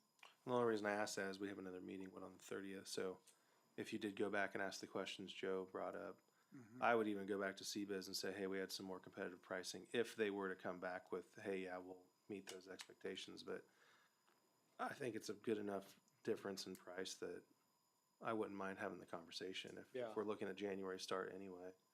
I mean, it's $4,600. I mean, if they're willing to match it or even meet it in the middle, you know. I mean, I don't even love doing this at year 3. I'd prefer to just wait till year 5, but if we've already budgeted it, we're going to do it. So for me, I'd want to try to cut expenses as much as we can on it. Well, and one thing to be clear on the year 3 part, the year 3 part is just to do the review of it. Anything that we make in terms of changes wouldn't take effect to 27. So that puts it at like a longer difference, so. Yeah. I have a question. And I don't know if you can answer this or not, so, in terms of how many different, when they're doing the surveys, do you know how many different companies they're utilizing for those specific positions? I know they look at, you said they can look at 3 different positions or whatever, but in For terms the of. FLSA review, yeah. For the FLSA review, that is, just to make sure everybody's on the same understanding of what that is, that's looking at positions to make sure that they're categorized correctly between exempt and non-exempt. So they're offering to do up to 3 positions on that. That's completely separate from the comp survey, which is looking at the benefits and rewards, so. So do you know how many different companies or, municipalities they're looking at when they're taking positions, specific positions, and doing the market value for those? I mean, do you know? I'm not trying to be difficult. I'm just asking if. Right, no, I understand that, but I want to make sure we're talking about the same thing because you're combining words that don't necessarily go, when I say market review, I'm talking about the salary range of the position.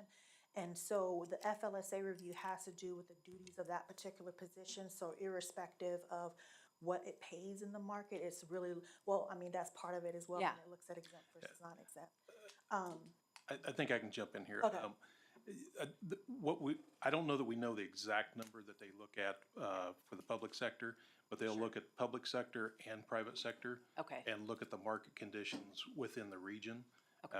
And make sure that they give us that information. So I don't know that There were several they. firms when we did Yeah, two they- twenty-three. Okay. There were several firms that when we bought back the results, because, I'll just throw out a number without having the exact spreadsheet in front of me, but let's say their customer view, they looked at 15 municipalities and organizations and pulling in all their data from their custom data.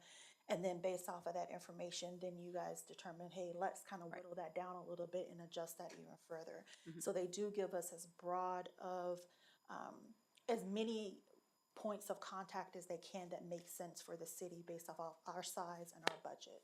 And then we even had them go out and go like into Miami had them do- County because they were only using Johnson County, which Oh, a lot of us thought that it wasn't necessarily apples to apples. So they sprinkled in some other smaller communities and some stuff that's more south of us so that we kind of had both sides of it. Yeah, and we had them shrink down like take out some of the top two. Like Yeah. Take out Overland Park, take I out a think couple of. just Miami County and just Johnson County and then a mixture of both. Yeah. There's different Yeah. perspectives. But yeah, the first one was all, Johnson, big city. So we had them go back and change kind of the different ones.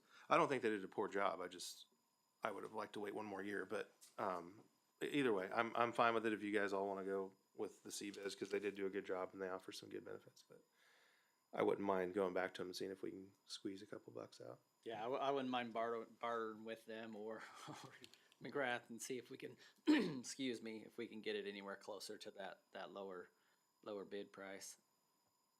But Especially since we have a little bit of time, we got a meeting, so. yeah, if we didn't have another meeting in December, I'd probably say, yeah, let's go ahead and approve it. But if we have, if we can table it until then and get back with them and maybe save a few $1,000s, to me, it's worth it. Any other opinions? It's up to you guys. I agree. I think getting more information, it's worth utilizing that time while we have it. All right, well, I'll go ahead and move that we table this to the December 30th meeting Second. with the information we requested.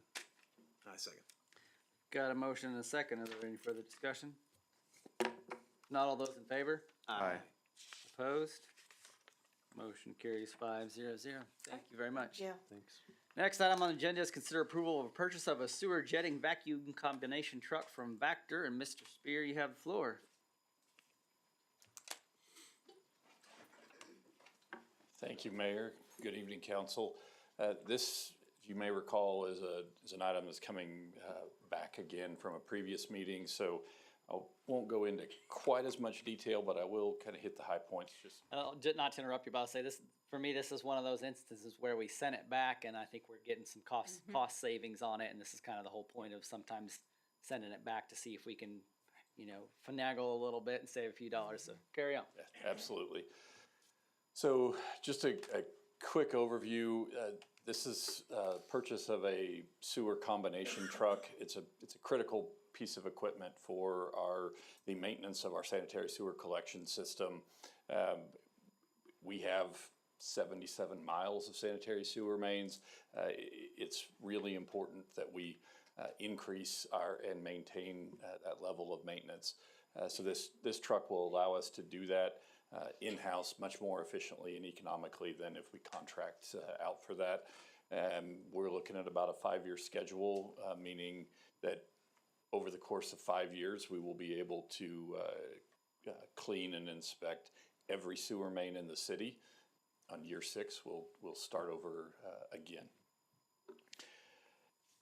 So the process that we went through in looking to acquire this truck was we looked at 4 different brands. There were 3 of them that had a local presence. We did on-site demonstrations. Companies came out, showed us the truck, the features. We went out to sites in Spring Hill on our collection system, and honestly, we weren't particularly kind or easy on them. We picked out some of our most challenging locations to do those demonstrations.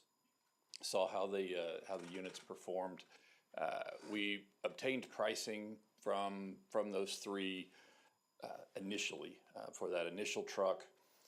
We narrowed it down to a couple of companies. We talked about after the first we talked with the sales representative for the VACCON unit. That's what I talked with you about the last time. We talked specifics about options and details and went from that first general pricing to very specific, exactly the way we would want this truck, and received updated pricing. That's what I brought back the last time.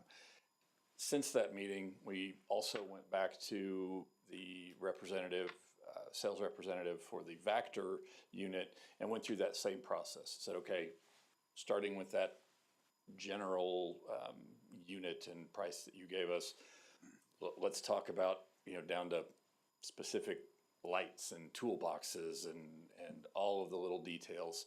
And I also talked with the Vactor representative about one of our concerns, if you'll recall, on the Vactor unit was our recent maintenance and repair history with that company. That we'd had a tough time getting parts and repairs. And to their credit, the company, they owned those challenges. They admitted, yeah, we went through a rough patch. Here's what we've done at a corporate level to overhaul our business model as it relates to service and maintenance, and to really demonstrate that effort, in addition to the truck, the options, the pricing, two kind of significant value adds were they offered a 3-year maintenance agreement. So any needed maintenance, scheduled maintenance on the truck for the first 3 years, they would do at no additional cost. I didn't get into that pricing specifically because they were offering it at no additional cost. We talked with another vendor about maintenance contract, and that was running around $9,500 per year on that. So there's a significant value to that maintenance contract, but that was the company's way of demonstrating their attention to and faith in their changes on the maintenance and repair side. In addition to that, the main water pump, the water pump that runs the jetting and is putting, is capable of putting out 80 gallons per minute at 2,500 pounds per square inch. It has a standard 2-year warranty is what comes on those. They typically last much longer than that, but if something is going to, that's the part of the truck that runs all the time and is really critical. They offered to add an additional year, so to take that from a 2-year to a 3-year warranty on this truck as well. So those were two additional value adds that they put in to demonstrate that commitment to their new business model in terms of maintenance and repair. Those are all no cost to the city, additional values, but the truck itself with that maintenance and extended warranty came in at $500,504.73. So as the mayor alluded to initially, that was a reduction of almost $35,000 from the initial proposal, as well as those additional add-ons for the maintenance and the warranty. So it worked out really well. Talked with staff. Our staff felt all along that both of those trucks would do exactly what we need them to do and do that very well. So it really came down to the price, and I felt like especially with that price difference, this Vactor truck represents the best value to the city. that, I'm happy to answer any questions you might have. So the visual aid you've got has 500, 404, and 73 cents. What we have is just short of 500. It's the 499, 847, 23. I was gonna ask about that too. And the not to exceed 500 will play significantly into that. So do you know, Okay. can we verify what the price is? We can. Which one of those is correct? And which, so the 500, Probably like 404 $600. is the correct one. And what, I'm looking at the agenda review sheet, which Says the final price of Vector vehicle is 499,847.23. Yeah. Which would put it under the 500,000, but that. Yeah. Yeah. So should we just bump this up to 501 Yeah. to be safe? that would be fun. I'm still not finding that number on mine. Did It's in the agenda packet. I wonder, yeah, it's on the the second in the item review sheet. first page of that agenda item. It's like the last sentence on the item review, first page. It's page 252. Yep. Oh, 502. So his is different. okay, Sorry, that's what the packet says, so. okay, very good. My apologies. The 500,000, 404.73 is the quoted price. That's the accurate number. So yeah, for it. I just don't want you to be short 440. Yeah. Which bring it back is, in 2 weeks. which is why, yeah, I would absolutely recommend that we go to, 501, 502, All right. just to. Do we need to make an adjustment for sales I tax? w- No, there's no sales No tax. sales. Yeah. Tax They're exempt. exempt. That should get us in. Did you end up talking to any other municipalities that use them? I know that was something Yep. that we had asked about. Yes, so talked with some other municipalities and there are, most municipalities have, trucks like this and in fact, these two are probably the most common. Everyone, regardless of which brand they were using, everyone had good things to say about them. And even talked, I know I talked with the city of Olathe, who actually is currently using, they have at least one of all three brands that we considered going and so, they're all three working well. So yeah, this Vector unit, Olathe has three of those, and they're working well for them. They also acknowledged going back a couple of years ago, the maintenance, repair struggles, but also said, echoed, some of what I was hearing, that they're seeing a change in the business model and philosophy from the company. So Olathe has three of those Vector units. Topeka is running 6 of them. KCK currently has 10 of those combination trucks. Blue Springs, Missouri has 2. Johnson County Wastewater has 2 of them. Those are the Vector units. Also talked with Olathe about the VACCON unit, and Ottawa is also running a VACCON unit. So again, heard positive reports from everyone. So that also helped reassure me that we can't make a bad decision in this. They will all be good. It just comes down to price, and I feel like with that price, that Vector definitely represents the best value for us. Yeah, I mean, that's a $63,000 savings Plus with the all the extra stuff. plus the warranty. Yeah. Well, really, because we were looking at VACCON, which was that Right, 550 555 plus, Yeah.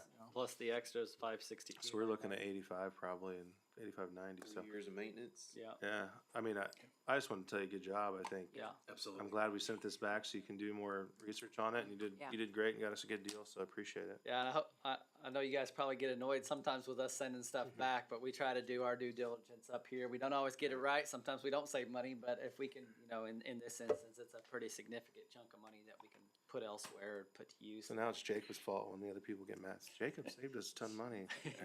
We sent it back. So I think the biggest thing is because there may be some people that weren't here because it's such an expense You had said it's gonna be on a maintenance schedule, so we're gonna make sure to get it maintained to increase the life of spending this amount of money and all that. So is that your responsibility, or do you have somebody else that, like, does quality or something like that? It is ultimately my responsibility, and again, that's one of the nice things that maintenance package that I mentioned that is included for the first 3 years. Probably the most critical piece of maintenance aspect on these trucks.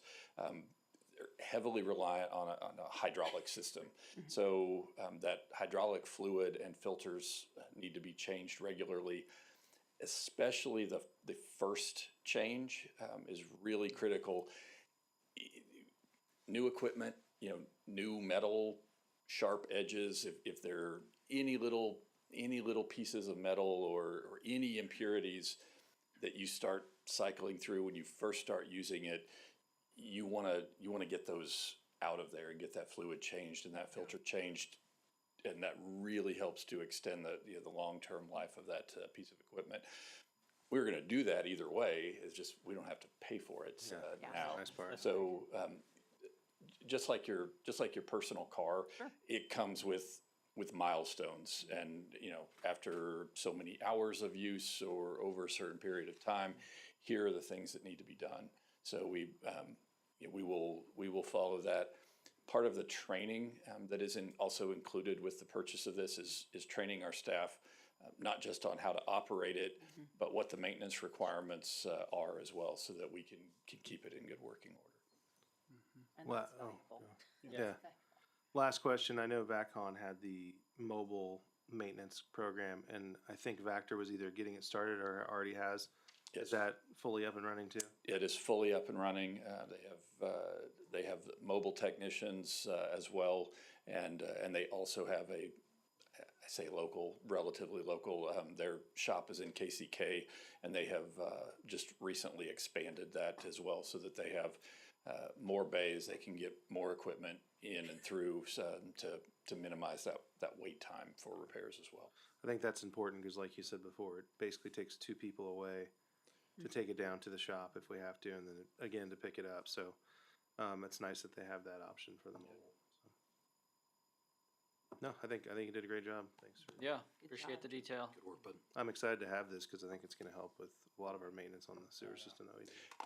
I should probably also point out, I mentioned it last time, but I think it's worth repeating. This purchase, especially note given the large dollar amount, this is funded out of the sewer fund, not out of the general fund, so that this money is supported, and the revenues come from the sanitary sewer revenues that users pay, not from property taxes or the mill levy. I don't think this will be very utilized with, and I think it'll also help with, I've noticed just over the years, some of the smells throughout the city, some different areas of lines that probably aren't serviced as much, and this will be able to help us get on a better service, program for all the lines throughout the city, and I think it'll overall improve the quality of our sewer system. So yeah, I'm excited about this. Any other questions or comments? No? If not, I entertain a motion. Move to approve the purchase of a 2025 sewer combination truck from Vactor in an amount not to exceed $501,000, and authorize the mayor and staff to execute a contract and associated documents. Second. Got a motion and a second. Is there any further discussion? Not all those in favor? Aye. Opposed? Motion carries 5-0. Next item on the agenda is consider approval of task order number 2025-09 with Lamper Nearson for stormwater management program application and stormwater system condition assessment. And Mrs. Abel, you have the floor. Okay, the next item before you is a request to approve a task order with Lamprey Nearson through the Johnson County and their Stormwater Management Advisory Council.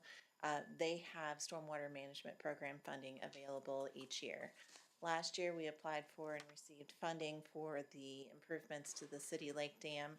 It's that time of year to start looking at our next application, and I can't pass up a good opportunity to get grant funding. So we met with Lamprey Nearson to figure out what kinds of projects do we want to start looking at. Now that we have the stormwater utility, we have a revenue source that we can tap into to utilize some of that funding. So kind of going back to the previous item, we've got some areas around the city. Our stormwater system needs to be cleaned out. We need to CCTV what's underground. A lot of times you're going to see a lot of the sinkholes, the failures, all of the things in the underground utilities. You don't know that the system's bad until there's an issue. So we need to do some preventative maintenance on our system. That includes closed captioning, televising our lines, and while we're at it, might as well clean them out because it's probably been a while since they've been cleaned out. So we've got some areas around the older part of the city from North to South Street and in the heart of the community. So we've identified an area that we would like to target for next year's program. And with the SMAC program, there is the ability for us to get more for our money. We don't have to do the 50-50 match like we've done in the past. So we can put more into the system and get that done. Through the grant program, we would negotiate and contract with a vendor that would come out and do the CCTV. We would televise the lines, and then Lamprey Nearson on the tail end of that will put together a conditions assessment report. They will look at different areas. They'll review all the CCTV, all the dirty videos from the CCTV, and determine if there are any failures that need to be addressed. They will help us provide cost estimates to fix those failures and help us to prioritize those projects so that we can put those into our CIP.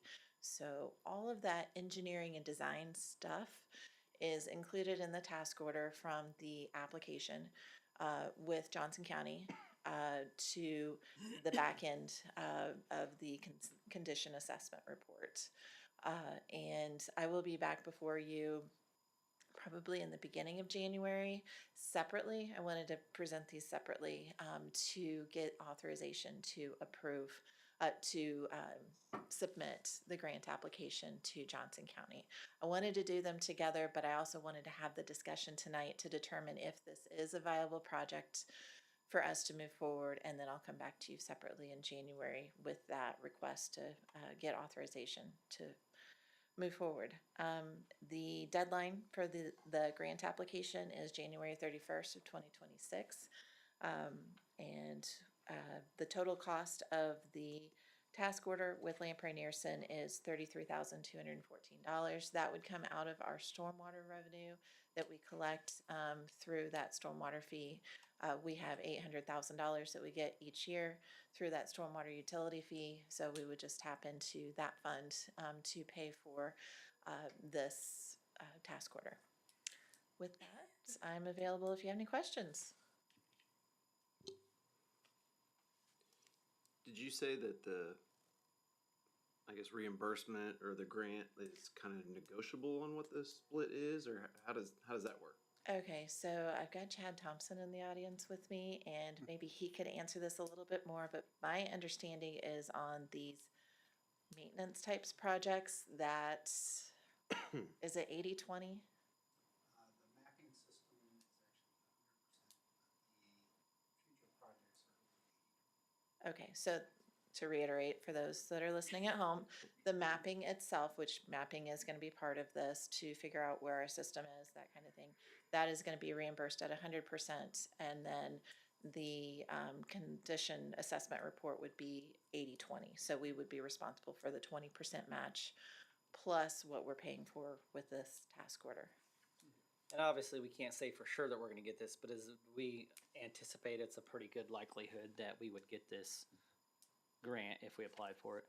There is funding available separately through this program, through SMAC, that's underutilized. So yes, we have a really good chance of getting this funding, but nothing's 100% guaranteed. But I have a good feeling about this one. Well, we love chasing after grants. That's something, like I say, I really pushed hard 4 years ago and throughout this last 4 years is to go after free money. Anything that we can lessen the burden on taxpayers and still accomplish the goals that we want to accomplish. So yeah, definitely for it. Yeah, the success you've had with alternate funding is just remarkable. So congratulations on that. That's something we've needed badly here for a long time, and it's been very welcome to see everything you've been able to bring to us. Absolutely. Well, thank you. Well, and going back to the smell before, like Jacob brought up last time we talked about the truck, stormwater is really where the smell comes from because it just sits in there. So that truck will be utilized in that respect too. So that'll be really nice to have. But yeah, I think mapping is really important so we know what we've got and what issues we have. So I think this is good use, and if we can get the grant, great. Well, If not, that's what the money's there for. And especially in the older part of town, which it sounds like we're Yeah. going to try to utilize this first. I mean, I know everybody else doesn't. I live in the older part of town, and there's definitely some issues with some areas. So I'm glad to see something being, 'cause a lot of it, we don't know what's there. Some of it's been there for a lot of years. And, Yeah. So yeah, it'll be nice to map it and kind of see what's going on down there and kind of put a plan together to take care of it. Do we have an idea of when the last time that area was mapped? Probably not. Never. Probably never. Yeah, he's Well, saying and- never. Yeah, not a thing that's happened. There are some industry standards out there that you should be televising and cleaning your pipes on a regular basis, like somewhere between 7 and 10 years. So once we get this done as a baseline, then maybe now that we've got the equipment, we can go in there and be a little bit more proactive and clean these out on a more regular schedule more than never. So. Well, and it's been important for us to add stormwater in the older part of town so that we can get sidewalks and things in. So we have to know what issues we have before we can start adding to it, because then we're just going to have more issues. So this will get us started. We're getting a good amount of money coming in every year, and we can start kind of tackling that. So I'm happy to see this going on. So Well, and with this mapping and this condition assessment, that would be a great baseline for us to also have for future funding. So we can apply for other SMAC resources and other stormwater funding in the future to maybe attack some of those repairs as we need to get to them before they actually come to the surface and become an issue. all right, sounds good. Might root out some of the foxes that are living in the stormwater as well. In fact, the one today here at City Hall, right outside the door in the middle of the day after I was done with the meeting here, came out of the stormwater drain, just walked right out of it and started walking around. So. He's our welcome Yeah. wagon. Have you guys named him yet, or? No, I'm just He totally needs a name. kidding. Yeah, Yeah. we'll work on that. He We'll was- workshop that. He was out there today and went right into the drain. All right, any other questions or comments? No. If not, I entertain a motion. Move to approve task order with Lamper Nearson to assist with the Stormwater Management Program, SMP, application and stormwater system condition assessment. Second. Got a motion and a second. Is there any further discussion? If not, all those in favor? Aye. Opposed? Motion carries 5-0-0. Next item on the agenda is consider approval of a bid for Northeast Sewer and award a construction contract for the Northeast Sewer Interceptor Project. Mrs. Abel, you still have the floor. Okay, the next item before you is a request to accept the bids and to approve the contract for infrastructure solutions for the Northeast Sewer Project. We have been working on this design for a while now, for the better part of a year and a half. We have gravity sewer lines, force mains, a lift station. We've got all kinds of stuff, every kind of sewer part in this project. And it took a while for us to get to this point because of easement acquisition, utility relocations, all the things that pop up with every single project. But it took us a little bit longer with the easement acquisition. So in November, we released the bid document. We had bids last week and received responses from 8 contractors, which was a really good turnout. We submitted this through Drexel, so that helped with the distribution and get some interest going. We had the low bidder was Infrastructure Solutions at $5.6 million. Thankfully, they were lower than our engineer's estimate at $6.9 million. And Infrastructure Solutions, they're, I think they've been around for about 10 years. I worked with them whenever, they worked for me whenever I was at the city of Parkville, had a great experience with them. I know they've worked for other communities nearby. They've done work here locally for some of our CIP projects and also with some of our development projects. So great experience with them. and they're here locally. Our total budget for this project was a little over $10 million, so I tried to include in your staff report just the all-in costs as I saw them as of today were a little over $7 million total. So we are under budget with this, but as with any project, there probably will be some change orders there. You can guarantee it. I'll have one for you in January, actually. But we want to preserve some of that budget just in case. Just in case we might encounter something that might cause some sort of issue out in the field. I don't anticipate needing much more than that, but it is nice to have an extra $2 to $3 million that we can have out there in the budget just in case we need it. And we are going to go ahead and accept the bids, and we will, the mayor and staff will work on getting all of the contracts signed once we get all the bonds and all the contract information. So that'll be coming up in the next couple of weeks, but wanted to go ahead and get the authorization for everyone to get that signed once we get all of that information so that there's not any further delays and we can get the contractor mobilized hopefully right after the holidays is my plan. And we anticipate that the project will be about a 9-month time frame for them to get that done. It's all contingent upon the materials. You know, there's some backlog on some of the electrical panels and such for the lift station. So we're going to do our best to get this done within the next 9 months. And with that, staff recommends the approval of the bid for infrastructure solutions for the Northeast Sewer Project, and also to authorize the mayor and staff to sign the agreement. I am available if you have any questions. Does that bid include engineering? There is no engineering with that bid. Oh, there's. No, that's just solely for the construction. Okay. So we paid for engineering separately through a task order back in July of 2024 through Lamprey Nearson, who provided that service. We will need to have an additional contract amendment to provide some additional engineering, or actually it's construction inspection services. We'll have a third party go and do all the full-time construction inspection because of the pace of the project. It's going to be a full-time thing, and that's more than what our staff can handle. So we're going to have to go out to a third party, and That'll come out of the construction. It is in right here. yeah, and I estimated that at $300,000. So that's $7 million is that all in with engineering, the engineering design, all the right-of-way that we had to purchase, that construction administration, construction inspection, and the construction costs, of course. Thank you. Like you said, this is something we've been working on for a long time, for probably a little over a year. So it's nice to see this finally coming. This is putting some of the key infrastructure components in place to develop some of the area up north there. So something that'll really help not only expand our boundaries, but provide needed things for that area. So yeah, I'm excited to see this. You know, it's a big chunk of money. But it's something we've been working on for a long time, and you know, that's the first thing you got to do when you're trying to expand and, you know, build areas, is you got to get the infrastructure in place. So we're trying to do it the right way and get that in place first versus trying to do it afterwards. So And it's always good to remember that this particular project has got houses that are going to be immediately receiving services, so it's money back in the bank almost immediately. Yep. What, on that temp note, we did the full budget, the 10 million. So how does that work if we come in that much short? When we go to do the permanent financing, do we only finance the portion we actually use and the rest gets paid off? Yes, you can also, Or reallocate to the other sewer projects we have going on? we would come back in and change the resolution that authorized these projects.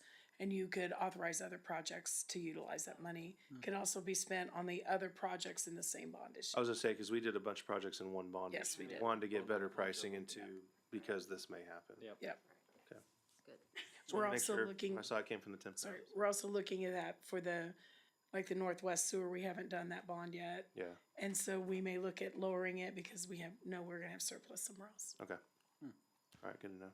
We have a lot of sewer projects coming up. I know, that's why I'm like, the Money money's use that gonna money. get used. It'll get used. If this is It'll more get used. favorable than what's out there, then we can stick with this bond, you know, Yeah. so, all right, I'm good with that. Any other questions or comments? And you've worked with this company? I have. And they're good, okay.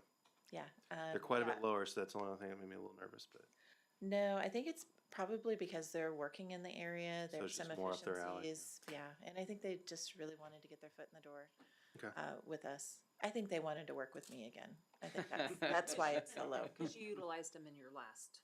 I worked with them while I was in Parkville. Yeah. They did a sewer relocation, very similar to this. Okay. I'd keep playing that angle. It's all you. I'm gonna try. Any other questions or comments? If not, I entertain a motion. Move to approve the bid from Infrastructure Solutions for the Northeast Sewer Interceptor Project in the amount of $5,649,750 and authorize the mayor and staff to execute the construction contract. A second. Got a motion and a second. Is there any further discussion? Not all those in favor? Aye. Opposed? Motion carries 5-0-0. Thank you very much. Next, last item on the formal council action is consider approval of contract for Spring Hill Chamber of Commerce. And Mrs. Dunn, you have the floor. Thank you. I'll be brief. It's time to renew. It's actually past time to renew our contract with the Chamber of Commerce. I did want to point out that Sharon Mitchell, the director of the chamber, is here with us tonight. In the event you have any questions or want comments from her, she isn't going to do a presentation or anything like that. What we're doing today is extending or writing a new contract for a single year. The chamber has some plans to change their structure a little bit and change how they operate. So we're going to extend our current agreement for a year and then look at what their next plan is and then how we fit into that and write a new contract for 27 and beyond. You know what the chamber does. They'll be here every year. They do help maintain our existing businesses through their membership and things like that. We're an active part of that, the Chamber of Commerce, and I'm sure this is something we want to continue. We annually allocate $10,000 to the Chamber of Commerce as one allocation, and then we join the chamber as a membership, for which currently costs $5,000. Those two items at those amounts were included in the 2026 budget. The $10,000 is a separate allocation from our membership. That's, I guess, what I have to tell you about the contract, and be happy to entertain any questions you have. And just so the public knows, obviously every membership doesn't cost $5,000. So Right. we used to have one of the highest tiers in there. So, I'll just speak from personal experience. Sharon does an excellent job with the Chamber of Commerce. She's heavily involved throughout the city, throughout the community. Does a lot of really good things for the businesses. Just one of the examples is Leadership Spring Hill. I know a lot of you have gone through that class. A lot of community members have gone through it. You learn all different facets of the community, from the school district to the city to the history of the city to how everything operates throughout the city and the community. So that's just a really cool program that a lot of people have gone through. That's just one small example of one of the things the chamber does. But I'll open up the floor for anyone else up here for any questions, or Sharon, if you wanted to say anything. I'd be glad to have you. She's waving you off. Oh, no, Sorry, Sharon. I never have an opportunity to say something. No, I just really appreciate the relationship that we have with the city and all of you. And I know I've gotten to know a lot of you guys with the leadership program and just being involved as a business member or whatever in the chamber. We did do a strategic planning process this year. So we're doing a 26, 27, 28 strategic plan, which will, I don't know how much it'll actually change what we do, but kind of maybe focus more forward thinking on what the chamber can do as the city grows and as the community grows. So that was the reason for the term. This contract, in essence, we updated it, but we pretty much had the same contract for, I'm looking at Glenda because she's the only one in the room that was there when I started, and I know the contract was even before I started, probably the last 20 years. So I just appreciate a continued relationship, and I think it's probably the best that it's been since I've been around. So I really appreciate all of you. But if you have any questions, I'd be glad to answer them. So. I don't have any questions, but one of the things, because I've been in meetings with you and Lane before, and I love that collaboration. As a city employee, Lane, I know we talked about this, but there's a lot of things that the chamber's doing for businesses, new businesses and all that. Do you want to talk about some of those benefits with businesses? Yeah, for sure. Like, since there's not like a business license that people have to register for when they come into the city, it's almost kind of a sleuthing thing to really come up with new businesses that have started. I always reach out in some way. Sometimes you might see like some kind of comment somewhere like, hey, how come the chamber didn't do a ribbon cutting? It's like people have to agree to to reciprocate with us. Sure. So I try to make a contact with every new business as long as I know that they are there. And then I think one of the biggest things that we do that people don't see is that we really help people connect with resources. So if there's some state Department of Commerce thing, or maybe the Small Business Development Center or continuing education training thing, if we know about those challenges that are going on with a business, we can help them connect with something to help them. I do also facilitate an HR roundtable with some of the bigger businesses that they kind of can talk about workforce issues and bring in some resources for that too. And, you know, the ribbon cuttings and the groundbreakings and all that, a lot of chambers will charge businesses for those, and we don't do that. And then we offer the ability for members to host events. Another kind of more bigger level thing is when our businesses win Business of the Year, we nominate them for state awards, and then allows them to be recognized on the state level as well. And there really isn't any other entity that does that for a local small business. They might have a trade association or something that they get recognized through, so. Thank you for advocating for what you guys do, because with $10,000, it's like, okay, well, what does the city get from that, you know, Right, in terms of right. businesses in town and all that. So thank you for clarifying that. Does anybody else have questions? Okay, thank you. Thank you, Sharon. Thanks. Thank you.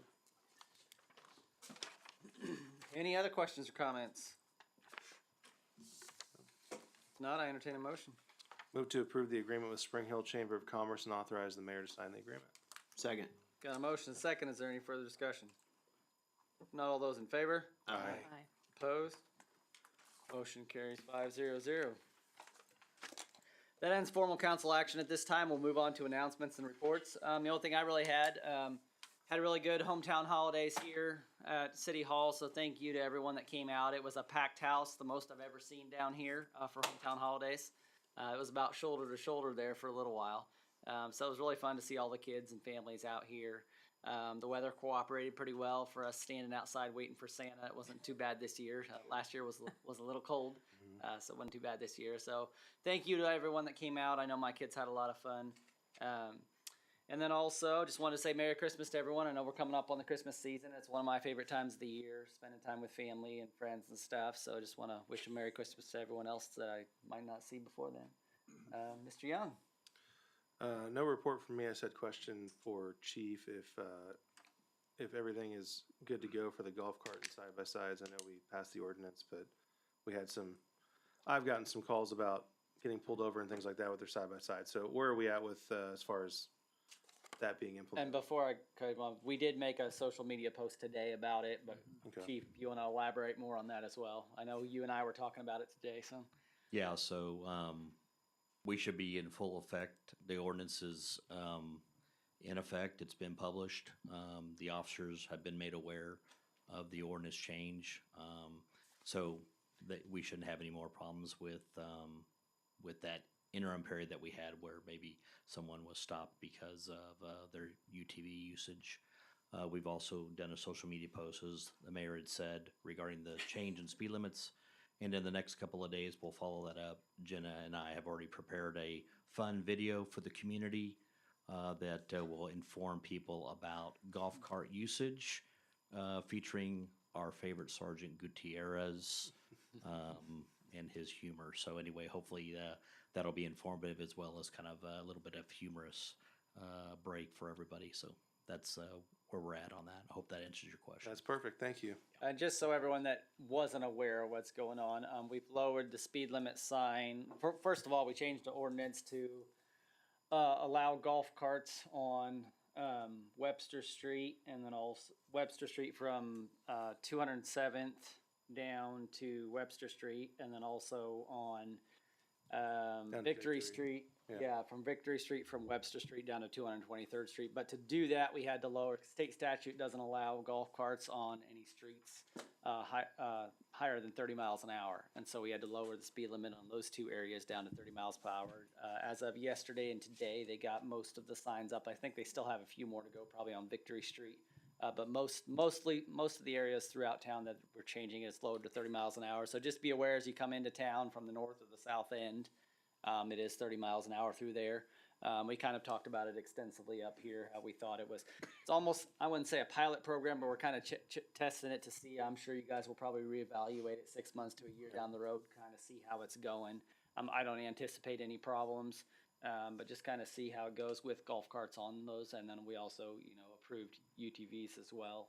But yeah, as Chief said, we'll get some instructional things out there so everybody knows kind of the rules revolving around that with just some of the examples are for both of them you have to have slow moving vehicles, or for sure golf carts you have to have slow moving vehicle sign on the back of it. For you gotta have lights if you're going after hours, you gotta have lights on them, you gotta have mirrors, things like that on them. So just and then UTVs obviously have to have seat belts and things like that. So just trying to make it safe for everybody, but also allow people throughout the community to have golf carts and utilize those to get around the community. Any other comments on that? Just wanted to say too, as we approach the spring, we'll try to have a community meeting that we'll post so that if anybody does have questions and they want to come and ask in person, they'll have an opportunity to come to that. They can either bring their golf cart or UTV, and if they have specific questions about their personal vehicle, then we can obviously answer those in the spring as we get closer to the weather warming up and maybe seeing more usage of those. And then also, we're going to show a little bit of grace, obviously, with the speed limits, but we just encourage people to just pay attention to those speed limits and try to slow down as they come into those areas where the speed limits change. But our goal here for the first few months is to, if people are speeding, is to try to educate more than enforce those things. So but obviously, slowing down and making sure that they're staying as close to that 30-mile-an-hour speed limit would be much appreciated. So thanks. Appreciate that. Thank you. I've got no report. Mr. Peel. Just glad to hear the feedback about Hometown Holidays. I had a previous family commitment and wasn't able to attend, so glad that went really well. And Packed house. Yeah, no other comment. Mrs. Feedback. Just want to say Merry Christmas to everybody, and then I just wanted to commend the city workers out clearing. We had a snow. I know some people don't feel like they clear them out fast enough, but I'm just telling you, I drive in this stuff all the time. I have to head to the Northland, and I just want to thank you for the hard work in that. Lots of hours in that and hard work, so thank you. Absolutely. Mr. Grant. No report. Mr. Massey. Hopefully I have this right. Just a reminder that our second meeting of the month is, I believe, on Christmas Day. So that has been moved to the 30th at 12 o'clock noon. So we'll try to make sure that we get a reminder out to everybody, since that's kind of an odd day. But I wanted to make sure that we had that on the airwaves so that everybody knew about it. Chief Setterby. That's right. Two quick things. First, update on Blue Elves. Want to just thank the community for their support with Blue Elves. All of the ornaments that were on the tree have been picked up, and we've had lots of gifts returned. And so Jody Livengood, our records and evidence person who heads this up in our department, is fiercely getting those things ready for pickup. So thank you to the community for that and all your support for those families who will be benefiting from your generosity. And then also Coffee with a Cop this Saturday morning, 8 to 10 at Price Chopper. We'll have some people there. The county, Johnson County and Miami County will also have deputies there. So come out, have a cup of coffee, and we'll chat. Mrs. Long, do you have anything to add? No. I just realized I've kind of been leaving you out the last few times. So, Mrs. Abel. I did want to give you guys an update. We are going to be starting construction on 199th Street starting next week. So they've already got the dynamic messaging sign to let people know that construction is going to be starting next week. So they're going to be slowly mobilizing this week and start construction next week. We sent mailers out to the residents in the Prairie Ridge development. 199th Street is their only way in and out of that subdivision, so we wanted to let them know that we have specifically designed their traffic control so that they have access in and out of their subdivision throughout the entire construction of 199th Street. So we've actually got that in like 3 different phases so that we can do segments of that at different times. We also got a communication out to the school district to alert parents of the construction happening along 199th Street, that we are going to, that they will continue to have access throughout the entirety of the construction, to be safe and to follow all the traffic control and detour signs as we need to do the various phases of construction for that project. Unfortunately, there will need to be some hard closures throughout the construction whenever we go to do some of the crossings, the stormwater crossings along that that route. We will do our best to keep two-way traffic open at all times, but again, there's going to be certain times that we're going to have to do some of those hard closures. We're working with Superior Bowen, the contractor, on that to make sure that they will coordinate as much of that during non-school times. So if there is a spring break or a winter break or, you know, something along those lines, maybe they can try to get that done when school is not in session. But again, with everything else, you know, it just depends. I think that's everything.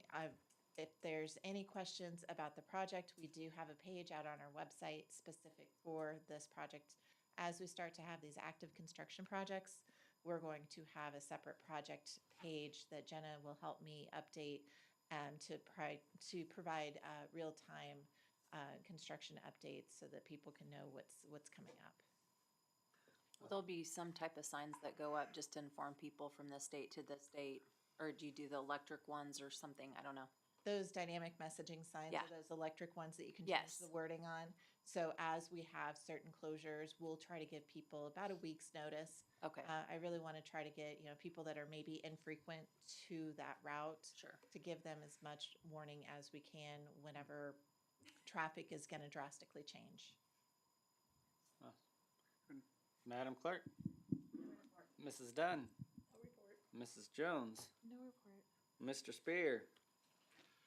Just wanted to follow up quickly, the updated speed limit signs that going from 35 to 30. So those, most of those signs went up yesterday. We took longer than we wanted, but the signs finally came. We received those Tuesday afternoon and got those replaced yesterday. There are a few signs, as was noted, mostly on the Victory end, that will be new signs and new posts. So we're waiting on the line locates for those, just to know that there are no underground utilities in the area and it's safe to install those. We're anticipating that installation to happen tomorrow. So by the end of the day tomorrow, all of those new signs should be up. And Councilmember feedback, thank you for the comments on the snow removal. Our staff worked hard, did a good job, and we continue to learn from each of these snow events and take little pieces, and we'll debrief and hopefully with each snowstorm we take some lessons away from it, make some changes that will allow us to do a little better job on the next one. Yeah. Good job. Thank you. With that, we move into executive session number 2 for 10 minutes. I entertain a motion. 10's still good. We don't need a break or anything. We're just gonna go power through. It's only 10 minutes. I'm good. All right. Move the city council recess into executive session for 10 minutes to discuss data relating to financial affairs or trade secrets of corporations, partnerships, trusts, and individual proprietorships pursuant to KSA 754319B4 of the Kansas Open Meetings Act. The open meeting will resume in the city council chambers at 9:59 p.m. No formal action is anticipated following the session. Persons to be in attendance are the following: Lane Massey, City Administrator; Rhonda Dunn, Finance Director. Second. Got a motion and a second. Is there any further discussion? Not all those in favor? Aye. Opposed? Motion carries 5-0-0. See you soon.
Welcome back, everyone. Let the record reflect the governing body reconvened in open meeting at 9:59 p.m. No votes were taken or decisions made during the executive session. The discussion was limited to subjects stated, and with that, I entertain a motion to adjourn.